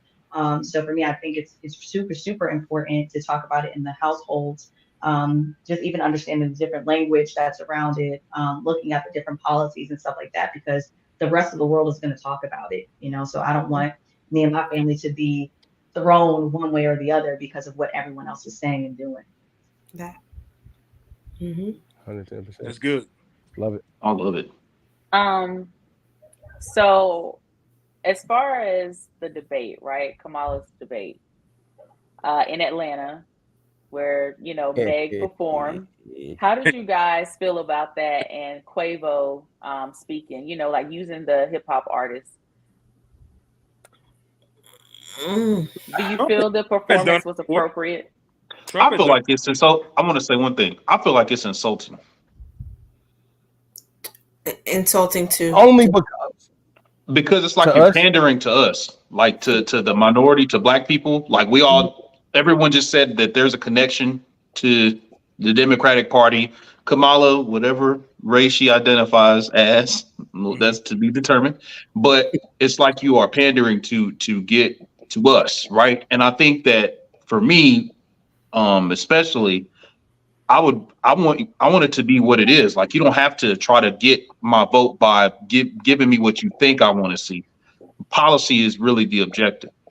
You know it. what Mhm. I mean? Same thing, Lewis. Hold on, Paul. And I would say the same thing for him. The question was about Kamala, but I would say the same thing for him as well, right? And that's what politics is, unfortunately. It's to bring people in that otherwise wouldn't vote, right? And to catch their eye with something that they can connect to. Absolutely. Right. Because So all that Right. that's people the will thing. probably go ahead. I'm sorry, Lewis. No, I didn't. I thought you were done. Go ahead, brother. No, that's it. That's it. Sometimes that's No, all it is so that you I need to think get a that's the vote, thing. I Yeah. think it looks terrible. I'm gonna be really transparent. I think it was insulting because it was like televised or hot. You know what I'm saying? But that's the same way. That's happening everywhere to cater to certain niches of people to get them to vote. I just think with the highly racial undertones of this election, Mm-hmm. like it looks really bad. You know what I'm saying? But like there are some people that relate to those performances and those artists that are almost against voting. Now, am I saying you should have had a performance and him speaking? I'm not saying that, but I don't think it would have been a bad look to some way, somehow strategically have them speak on your behalf, just not at the convention. You get what? Not at the broad Right. thing. Like if you partner with them to say, "Hey, can you speak here on our behalf?" Da da da. I think that's a play you could do because they do relate to some people that may be on the fence about voting. I don't think Yeah. that should have been the big picture performance But type I think vibe. we That's forget in my the bigger opinion. picture, though. The bigger picture is that it's a race. It's all about winning. It doesn't matter. Right. Well, we have to understand that they're trying to win, so they're going to appeal to whatever it takes. They're going to appeal to whoever they need to win the race. Now, going back to if you're saying about integrity and if it's like ethical to do that, Lewis, I agree with you 100%. Yeah, I don't think that we need to do that because it makes us look bad as a race, you know. But if we look at the grand scheme of things, it's a race. You're gonna do Right. whatever to win. They're Yeah. politicians, so they're being bought by different people to do these certain type of things. But I think it would be more beneficial if the people that they reached out to stood up for that. Like if Meg stood up and said, "No, I'm not gonna do this because I don't want it to affect you negatively, and I want to be and stand on this side." I think it would be more impactful if she did that versus performing. Yeah. Or the clip that kept going viral was her dancing to Body, Keenan's song. There you So go. Hey, that was a great video. That I ain't gonna clip, lie, that was a great video. clip though, I feel like could have been more so like of a post from her on social media. Because I got why she did that song. It's about the whole like, you know, your body, your choice, that type of thing. But I definitely feel like she could have did some type of real commercialist type thing and had it on her Instagram versus her being at that rally twerking. Yeah, that Like was. I definitely feel like Meg could have been used, but just it was not the time and place for that. And it also would have been much different if it was another artist. Like if she would have brought Beyonce out as a Black artist, like we wouldn't be having all of this. Like no one wouldn't be critiquing it as hard. It was literally just the fact that like we're in a crop top, white button up with the tie, and then we turn them around, body yada yada yada yada. It was You know what what's crazy? But I think the other thing, Megan is a college-educated Black woman. And she is. Right, she is. She and so I mean, Jay, I heard you say Louis be just starting some stuff, boy. Jay, I heard you say something earlier about like appealing to what they feel people need to vote, whatever. Yeah. Who defines what is appealing, right? Because I honestly said this when those clips came out, Princess, the exact clip that you're talking about. There was a lot of Black folks underneath there that was like, this is so tasteless. This is so ghetto. This is so degrading. Why did she do that? Right. And then you have the other side that probably won't vote and have blatantly said, I'm still not voting, but was like, yeah, turn up, girl, turn around. Da-da-da. So who are you really appealing to? I'm with you, Princess, in terms of choosing an artist that shows versatility, right? Like that caters to all. You can still win the vote here, but also check this box and still win the race, quote unquote, in a more professional demeanor. That's the best word I can come up with. And I'll piggyback on this. Or classy. Jay said it this way. Jay said it this way, and you just said it. I also think in the grand scheme of things, being strategic, you also got to think who you need to swing the vote. Like, I don't know if the catering and who you're trying to pull with those votes is the most needed swing demographic of the election. That was another thing that I was gonna say. I almost feel like if she was gonna use somebody, she should have used a younger artist because Meg is younger. No, not Sexy Red. Definitely not. Meg is younger. Go ahead, Meg is younger, but the people who like listen to her are probably people who are doing research. I feel like to target the people who are just now being able to vote, Meg is not that person. Yeah. Like the people coming straight out of high school, they aren't really listening to Meg. I feel like she should have chose another artist all the way around. I don't. Yeah, or none. I think this though. Or I none. think in an orthodox race, right? Because number one, you have a candidate who's a felon, and then you have another candidate that's only running because the other guy was like, "Yeah, I'm gonna just chill on this." Like, so it's like it's not really much for them to market because the market is wide open. So I honestly don't think they know who to market to because you have to think about, it's a lot of different aspects now. Whereas back in the day, it was more structured. Now you have the people, like you said, my body, my choice. Nothing wrong with that. You have the LGBTQ plus community out here. You have certain people that you're trying to appeal to. And I don't know how you market to all those people. Because you have people when you're in a political race and you're asking them how many races exist, and then they say 15, or how many genders exist, and you say 15, and then they're sitting here trying to figure out, well, can you count them out for me? And then now somebody's offended because they don't feel heard or seen. So I don't know how you would appeal to the crowd that we have now. Honestly, I think, in my opinion, I think she just got caught in trying to prove her blackness in a quick second. Mm-hmm. I think she got caught in trying to prove her blackness, and in the city that she was in and the people that she used to represent a part of the party was in effort to, that's my opinion, to prove her blackness in that moment. Yeah. Because people And are Meg's really not even challenging from that. Atlanta. But I'm just saying though, that's a lot of black people are in Atlanta is what I'm saying though. No, so no, when no, you I in know. Atlanta with Yeah. Princess, yeah. So I'm saying, like, in that city with those caliber of artists, I felt like she just got caught in the moment of trying to prove her blackness. Mhm. I'll just leave it there. She didn't have to twerk at the rally. Though. Yeah. That's really hard. The reason why I said she's not even from Atlanta is because I feel like there's other Atlanta artists that she could have used. I'm thinking about like somebody, let's just say she brought out Monica. That would have been a more polished. If she would have brought out Sierra, that would have been more polished. That's what I'm saying. Like Meg's not even from there. Lotto, yeah. No. Yeah, but they all probably said, in my opinion, they all probably said no, Princess. You think like, so? nah, you ain't got. I don't think that they I don't said, think she asked. I don't think she even asked. Okay, I'm gonna leave that there. I don't know about that, so I'm gonna leave that right there. Great, a good question though, y'all. Great question. Thank y'all for entertaining that. All right, the next one is going to be the image I sent K Dot. Cannot. All right, bro, you can call me Keenan, bro. Keenan, play it, bro. Keenan. Hey, Lewis, just post it. Yeah. Yeah, he said, yeah, there you go. Yep. All right, so this is a question posed. Is it okay to date someone your friend dated 10 years ago? Scenario, my friend liked this girl but won't get serious with her because she talked to his friend 10 years ago. LMAO. That's exactly why y'all won't find love. Get a grip. OMG. What are y'all's thoughts? Hey, great job reading, Lewis. Did better than your ass. That message was messed up for the record, but it was good practice.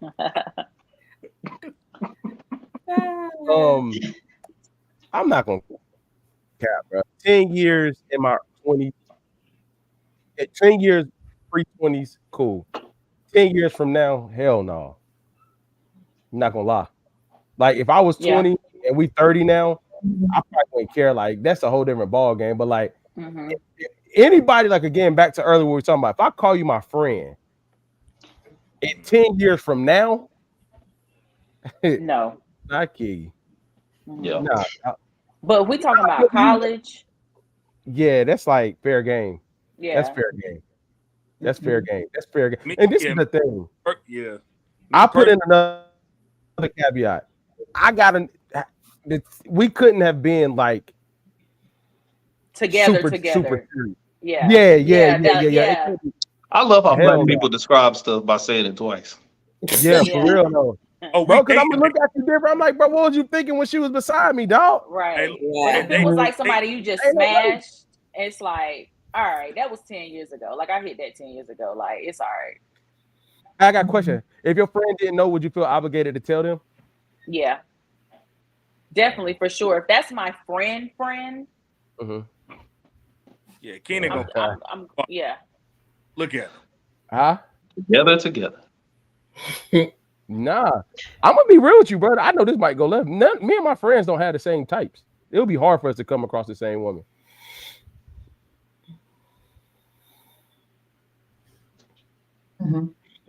I think I agree with y'all. If y'all were in a serious relationship, that's off limits for me. It's too many people out here to just be like. I understand proximity. I understand because to me it's gonna make me think when we were together. Was you sizing my shorty up? You know what I'm saying? Like When we was at the pool parties, you was checking for it. I didn't know about it, you know. So wow, bro. it's gonna make me think those things. But if it was just on some, hey, it was a thing, we in and out, like that's your yeah. Hey, if that's your soulmate, cool. But if we were in a serious relationship, or if I was in a serious relationship, I would not do that to somebody else. Yeah. Keenan, Hey, tell me before you like it, bro. Keenan, I love that you said like it looks different from like 10 years from now. Yeah, For sure, yeah. 10 years from now looks different than Yeah, college. for sure. You saying like 10 years from now, from where we are, our age, and where we are now? Right. Yeah. So Yes. yeah. Yes. So like a lot of y'all are married, but like let's just say if y'all weren't with your wives anymore, 10 years later, one of your friends, that wouldn't fly. Bruh, hell, man. Like, let Exactly. Bruh, look at here. Yeah, Hell. like that's a hell no. Yeah, dog. Hey, never mind. I ain't even gonna try. But hey, showing up to the podcast party with your ex-wife. Hey, no. I really gonna throw heavy, but I'm not gonna do it. I'm gonna do some Earth 99, but I ain't gonna do it because I ain't gonna do it. I'd be like Mario. I'd be singing, "How could you?" I'd be mad. Yeah, bro. Hey, Lewis, Bruh. your ass will be in there moving furniture. Stop playing, man. You have a collect call from, hey, bro, come get me. Nah, bro, I couldn't do that. And I'm gonna tell you the thing about it. There's no way. So, like, people don't talk enough about proximity, right?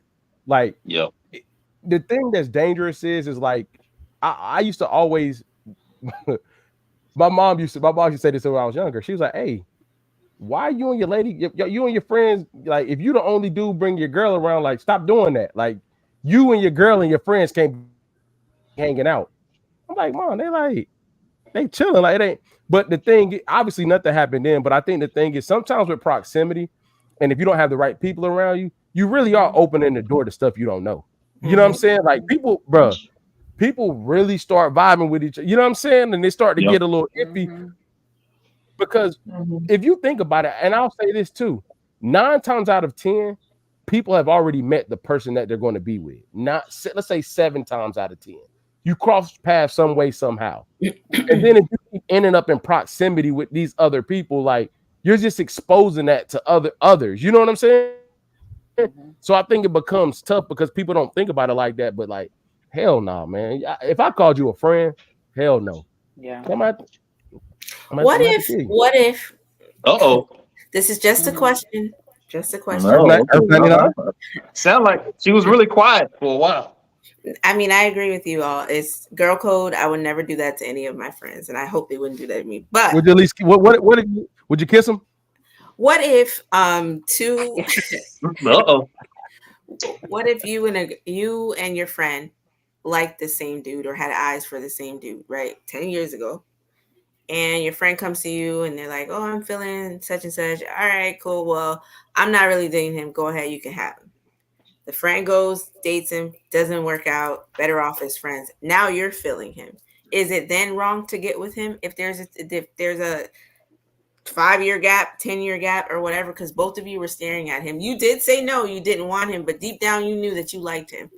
No, hey, if this was college, hey, look, if you flip down the other scenario, may the best man win. We ain't got to tell her we know each other. If you beat me out, you beat me out. May the best man win. And so we ain't got to do that. At the beginning, we ain't got to argue that. We ain't got to circle back. If I like her and you like her, we cool. Hey, bro, do what you do. I do what I do. May the best man win. Oh my God. I'm not being funny. If we don't know, if we don't know each other, if the context you telling me is like we seen her at the same time, right? Yeah, both of you, but not even saw her. Y'all are feeling her. Both of y'all are feeling her. Both of y'all are having a conversation about her, like yo. And then let's say your homeboy is like, "Yo, I'm gonna move forward. And you say, "Go ahead, it's cool. Go ahead. I'm not interested." They do their thing. You watch them do their thing. You still have feelings for her. Y'all are still in the same friendship circle. It doesn't work out for them. Do you then move into that space? Nah, I'm not. I ain't gonna say no. I'm not gonna. Okay. No, I'm not doing that. He say that. Hey, I'm gonna be honest. He say that like, "Hey, bro, I'm feeling about to go for it." Fuck up if you want to. If you want to. Mm. Like, if you want to, player. You're saying, because this is the thing. If you say yeah and let him do it without telling him that, then you shiesty. Yeah. But if y'all had no front, like we don't know this girl, like we in the same proximity, but it's no prior history, I can say, like, hey, look, fuck around. Go ahead, do what you do. Don't slip up, player.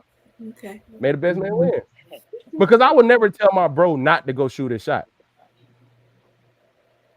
Ever. I mean, look at him. You know That's what? crazy. I That's cannot. wild. Hey, yo. I cannot. Oh my god. Jay picked violence today, so I had. I'm sorry, Nah, that was but no, I wouldn't circle back. It would have to be from the beginning. What about you, Asia? I was sitting here thinking about so many things. At first, I was like, I was gonna troll, and I'm like, nah, I'm getting my lift back. So I told I liked him. I'm a nice person. So I was like, all right, fine, go ahead. I still liked him. So no, I'm getting my lift back. That was my initial thought. But then I really thought about it for real. And for me, there's so many factors that I'm like, depending on how, like, what age group we're talking, right? So, like, yeah, if it's a now on, not a thing. But if it's like college time, I'm an overthinker. So there's certain things that I'm gonna be like, oh, you did that for shorty, but you. And it's like, are you really feeling me for real? And there's certain things that, like, I'm like, certain experiences, I'm like, I don't know. I don't like that we're sharing certain parts of this man. It's like, I'm just thinking there's certain things that I'm real life, like, I don't think mentally, I think it would be a block for me. Just because I'm like, me and my girls are close, but there's certain things I really don't want to share. And so for that reason, I'm like, yeah, I don't think I could do it. Man, that's a great point. I was gonna troll too and be like, if it was someone that had something that had me hooked, I'd be like, nah, hey, no, you know.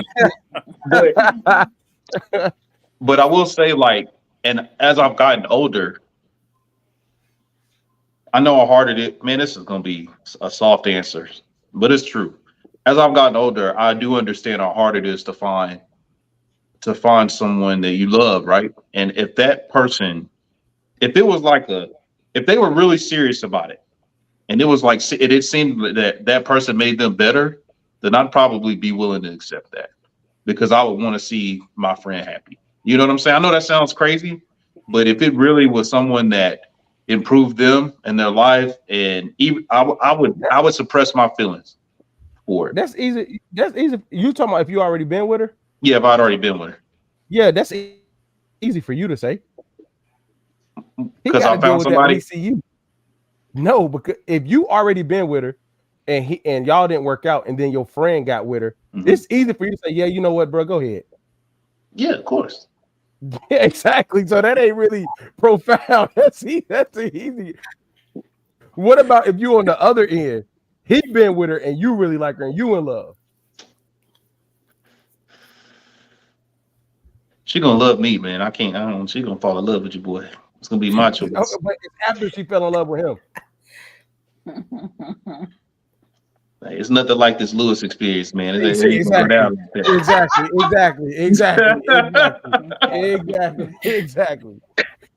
I don't think if y'all had sex, I can't do it. Yeah. I can't share. Like, Yeah. And I'm gonna be real with you. Never mind. Go ahead, kid. You about to say some ignorant shit. Go ahead. Like, I talk to my friends too much to know if y'all done did it. Like, no, sir, I'm good, bro. We can't. No. Some of my friends nasty, man. Are you talking about now, or are you talking about if this was prior? Then now they the same people, princess.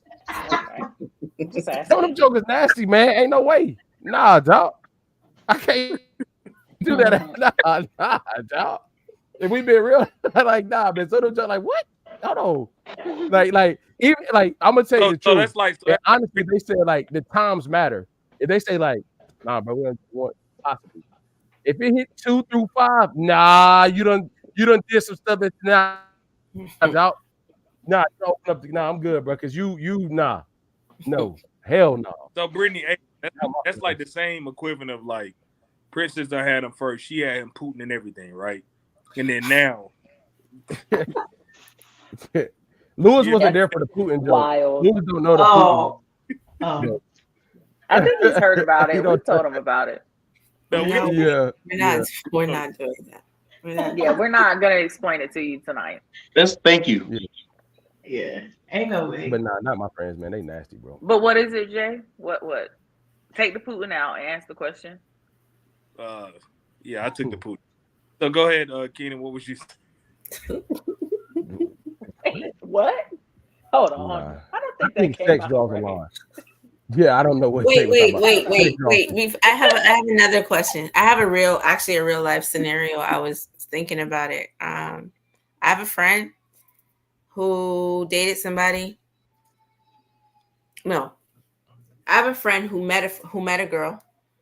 That they became really close. Let's just say that they started clubbing together, going out together, hanging out, showing her the city, whatever. They were like this, inseparable. Next thing you know, my friend brings her dude around, and her new friend is the ex-girlfriend, right? So now it's kind of awkward. And sis stayed around. She was like, "Nah, girl, that's all. We've been there, done that." But when they're together, it's little things that he may say or do, and it's like, "Ha ha ha! I remember that. Ha ha ha! He did this, and this." He asked me, but I asked her, "How are y'all doing? Like, y'all are still friends?"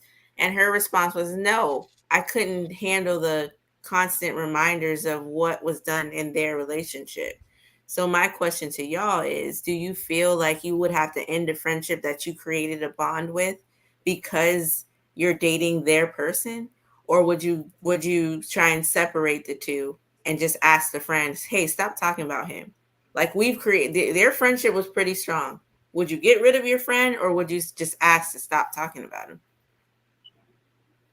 I would have to ask for you to stop talking about him. If I don't want to get rid of you, I feel like that's also a respect thing and a boundary. Absolutely. If we're supposed to be cool, but now I'm dating your ex, you can't be coming to me, "Girl, he used to take me here."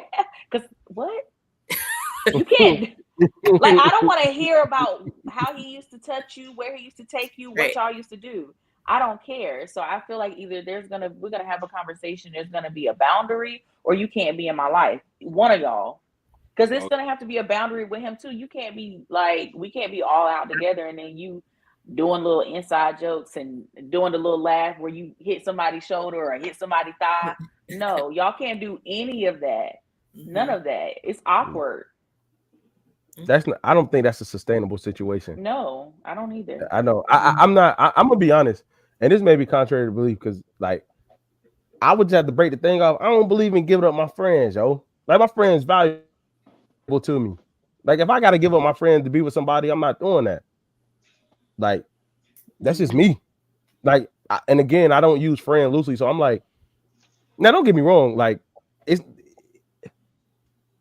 I'm gonna be honest. People gonna act all mature and mental health, emotional intelligence. I ain't about to be around nothing like that. This nigga got to go. You know what I'm saying? Like, I'm not about to sit here and act like he gonna be cracking jokes. Nah, dog. Nah, because I'm gonna be on guard all the time. You know what I'm saying? No, I'm not. I'm just not. Like, people lie if they say they don't care about stuff like, and specifically at the beginning when you still trying to create your bond and your connection, and they doing all that. Like, come on, dog. Like, nah, man. People are lying if they say they no. Hell no. Hell no. I agree.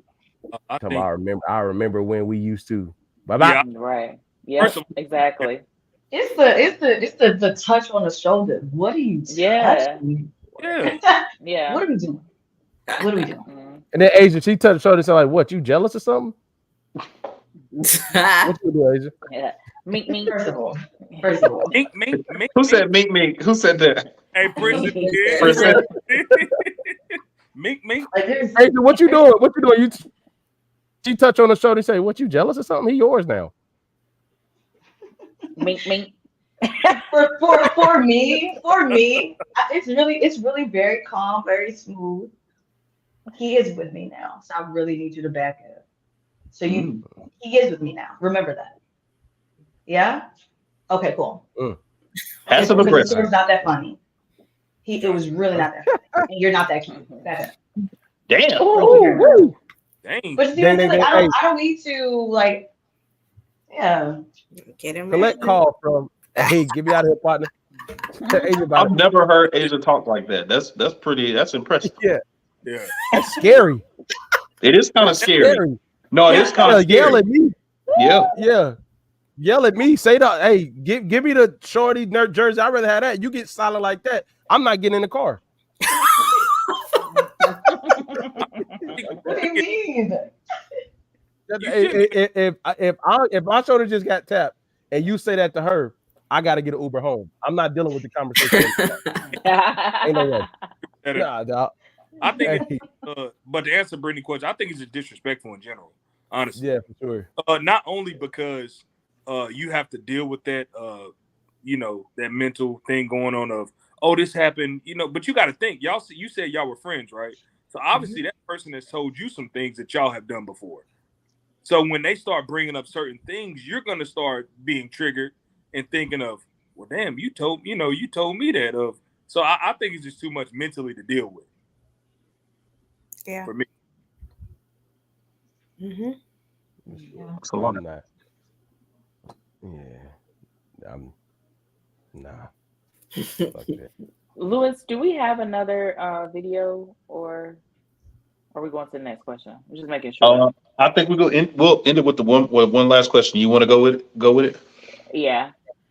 Okay, last one kind of ties into something that we touched on earlier today. So if you were to turn your phone off for a week and you did not reach out to anyone, who would come looking for you, or would anyone at all come looking for you?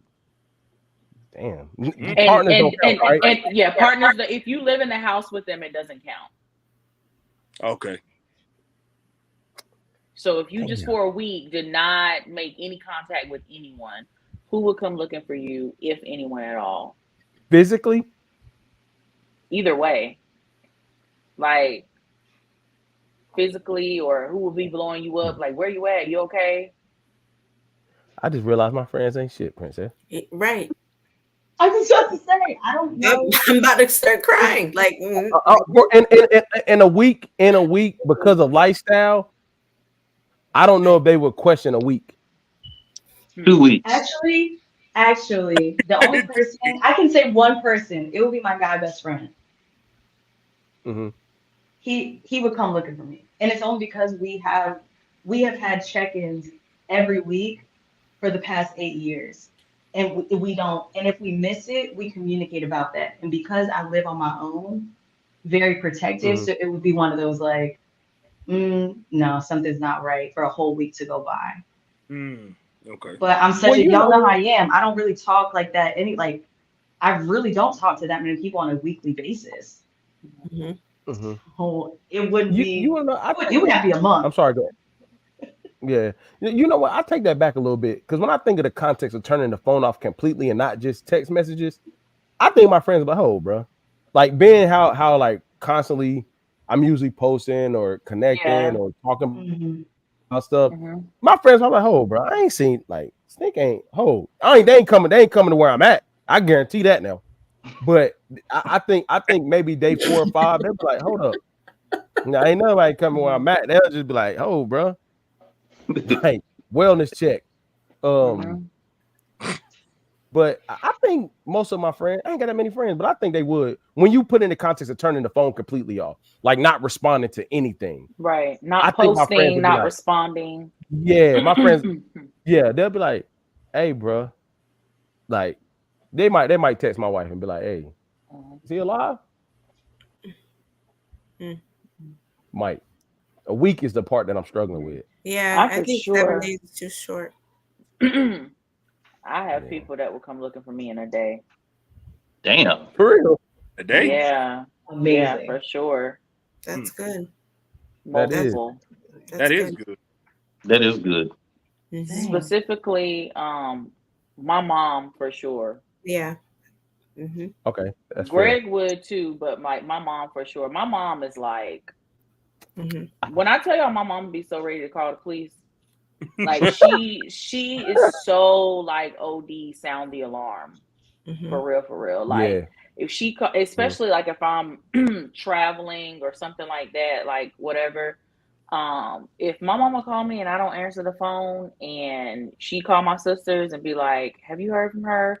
and they say they haven't talked to me, oh, she's like so serious about to call the police, and I'm like, "Mom, I could be asleep, I could be at dinner, I could be doing a lot of other things that you just jump and escalate to go to the police." So You her baby though, right? I am the baby, yeah.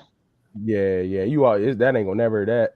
You want to know what I lied when you just said your mom? I was thinking of friends. My dad definitely would, because he called me at least 4 times a day. So he'll definitely. My dad. Yeah, I'm talking about anyone. Yeah, not just friends, My like pops family would. too. Yeah, Yeah. I My know for pops sure would. my mom. Yeah. Yeah, my mom too. Hell, Me and my mom talk every day. She's the only one. I can't say that my friend 7 days. I'm not gonna get into that, but hard when life happens, friends show you some stuff. And literally days can go by, like weeks can go by, and then they'll circle back like, "Hey, haven't heard from you. You all right?" And it's like, I'm dead already. yeah. But Go ahead. no, So what do you, I'm what do you for think is reasonable? What do you think is? I know I don't want to go off topic, but what do you think is reasonable? to check like in. how long? Yeah, like what do y'all think is reasonable? You say you dead already when they get back for about 2 weeks. But bro, So that's a tough question, because it's based off like relationships, like even us, right? A limit, like, so this is again, even with y'all. I'm gonna just speak for y'all too, right? Our lives are so woven in, bro. Like everything we talk about, like if we never text, there's things that we do that I'm like, oh, this joke ain't double like that message or nothing. Okay, send one right. more, man. That's true. Yeah. Because you have your people that you may talk to every day Yeah, versus the yeah, friend that you text that just might not text back, period. Like So if they Asia. don't, yeah. if they don't respond back, that's not really alarming. But Asia, that she texts me back Asia, sometimes. no, I'm saying Asia, she texts back. She just don't say nothing in the group chat. So it was like, yeah. Well, can I even be real? I was thinking about this. Like, y'all have not heard from me in a week and maybe some change, right? So what ended up happening, and I realized this actually today.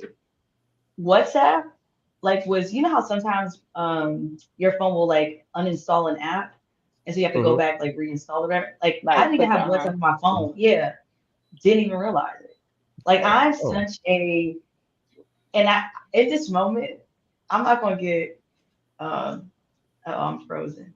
Oh man, can y'all still we hear can still me? hear you though. we We can can still hear hear you. Okay, you. go, go, go. That's a crazy picture of how it stopped. But anyway, um, because they knew you was about to lie. Turn your it camera off. really is crazy. I can't. My whole screen is frozen. Mm. But I'm saying this to say, like, this is really crazy, y'all. But for me, I'm actually getting a little like sad with this question, Mm-hmm.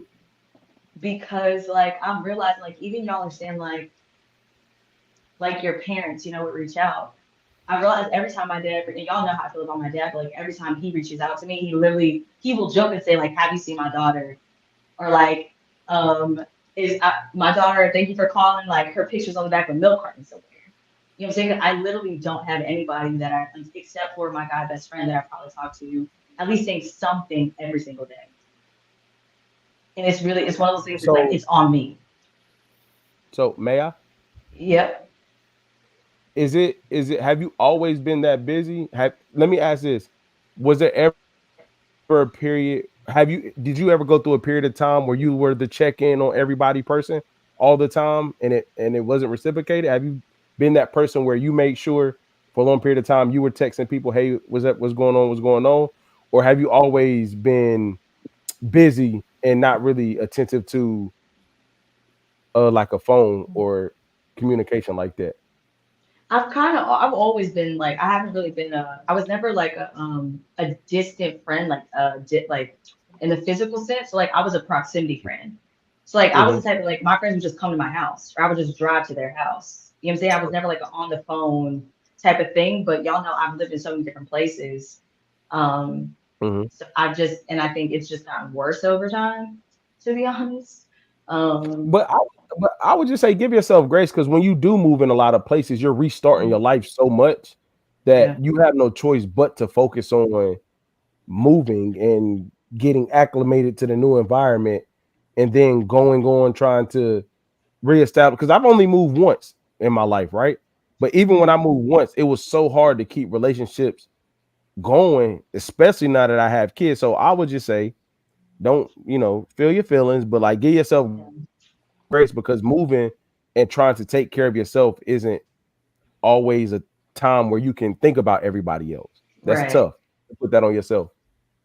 That's right. All right, I'm gonna restart this just so I could be back in the picture. But thank you, Keenan. I appreciate that. Yeah, it's a great point. Hey. Go ahead, Lewis. No, my person would be my brother. He's the only person that I'll probably talk to about every other day. Outside of my wife, he's the only person I'll talk to about every other day. And the same for him. And it's got to that point sometimes where if we haven't spoke for a week, if he hadn't sent me anything on TikTok or Instagram, or we haven't texted or we haven't called, we kind of getting worried. And I don't know if some of that's like through twin telepathy, or it's just through our, our bond. But yeah, that my brother would probably. Yeah, I've been talking your ass a lot lately. I don't really like that. Keenan and I, we do talk a lot, and I would say we're probably at a space now where that it would probably be you two. It would throw me off if I didn't get a text. I'm like, oh, yeah, because you one of the only people I got the red joint on with. I don't really do that.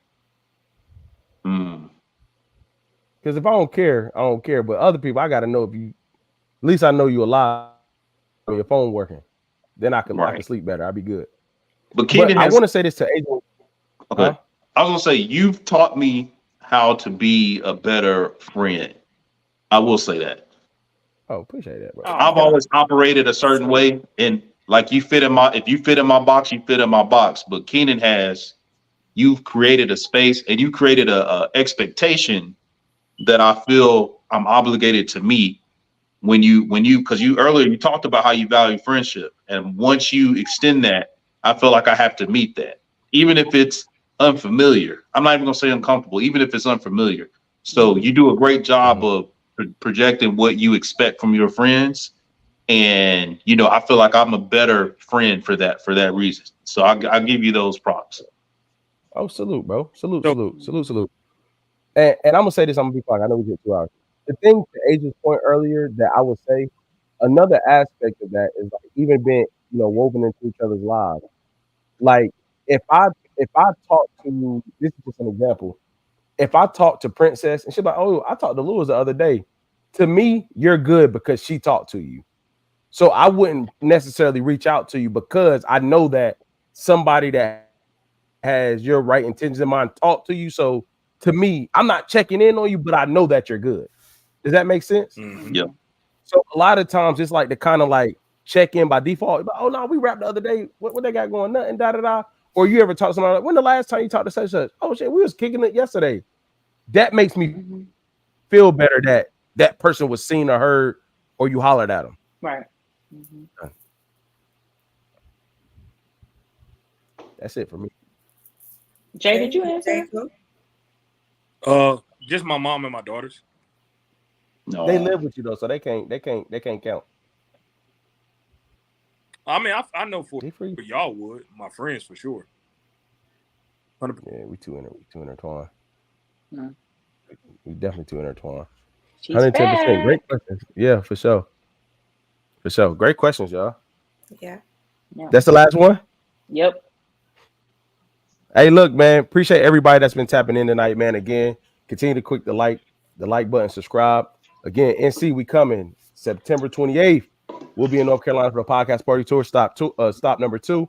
Right now, we also have the first part of a 3-part docuseries live right now. Our behind the scenes Washington DC podcast party, behind the scenes vlog. So check that out. Again, appreciate y'all tapping in with us, man. See you in 2 weeks. We out.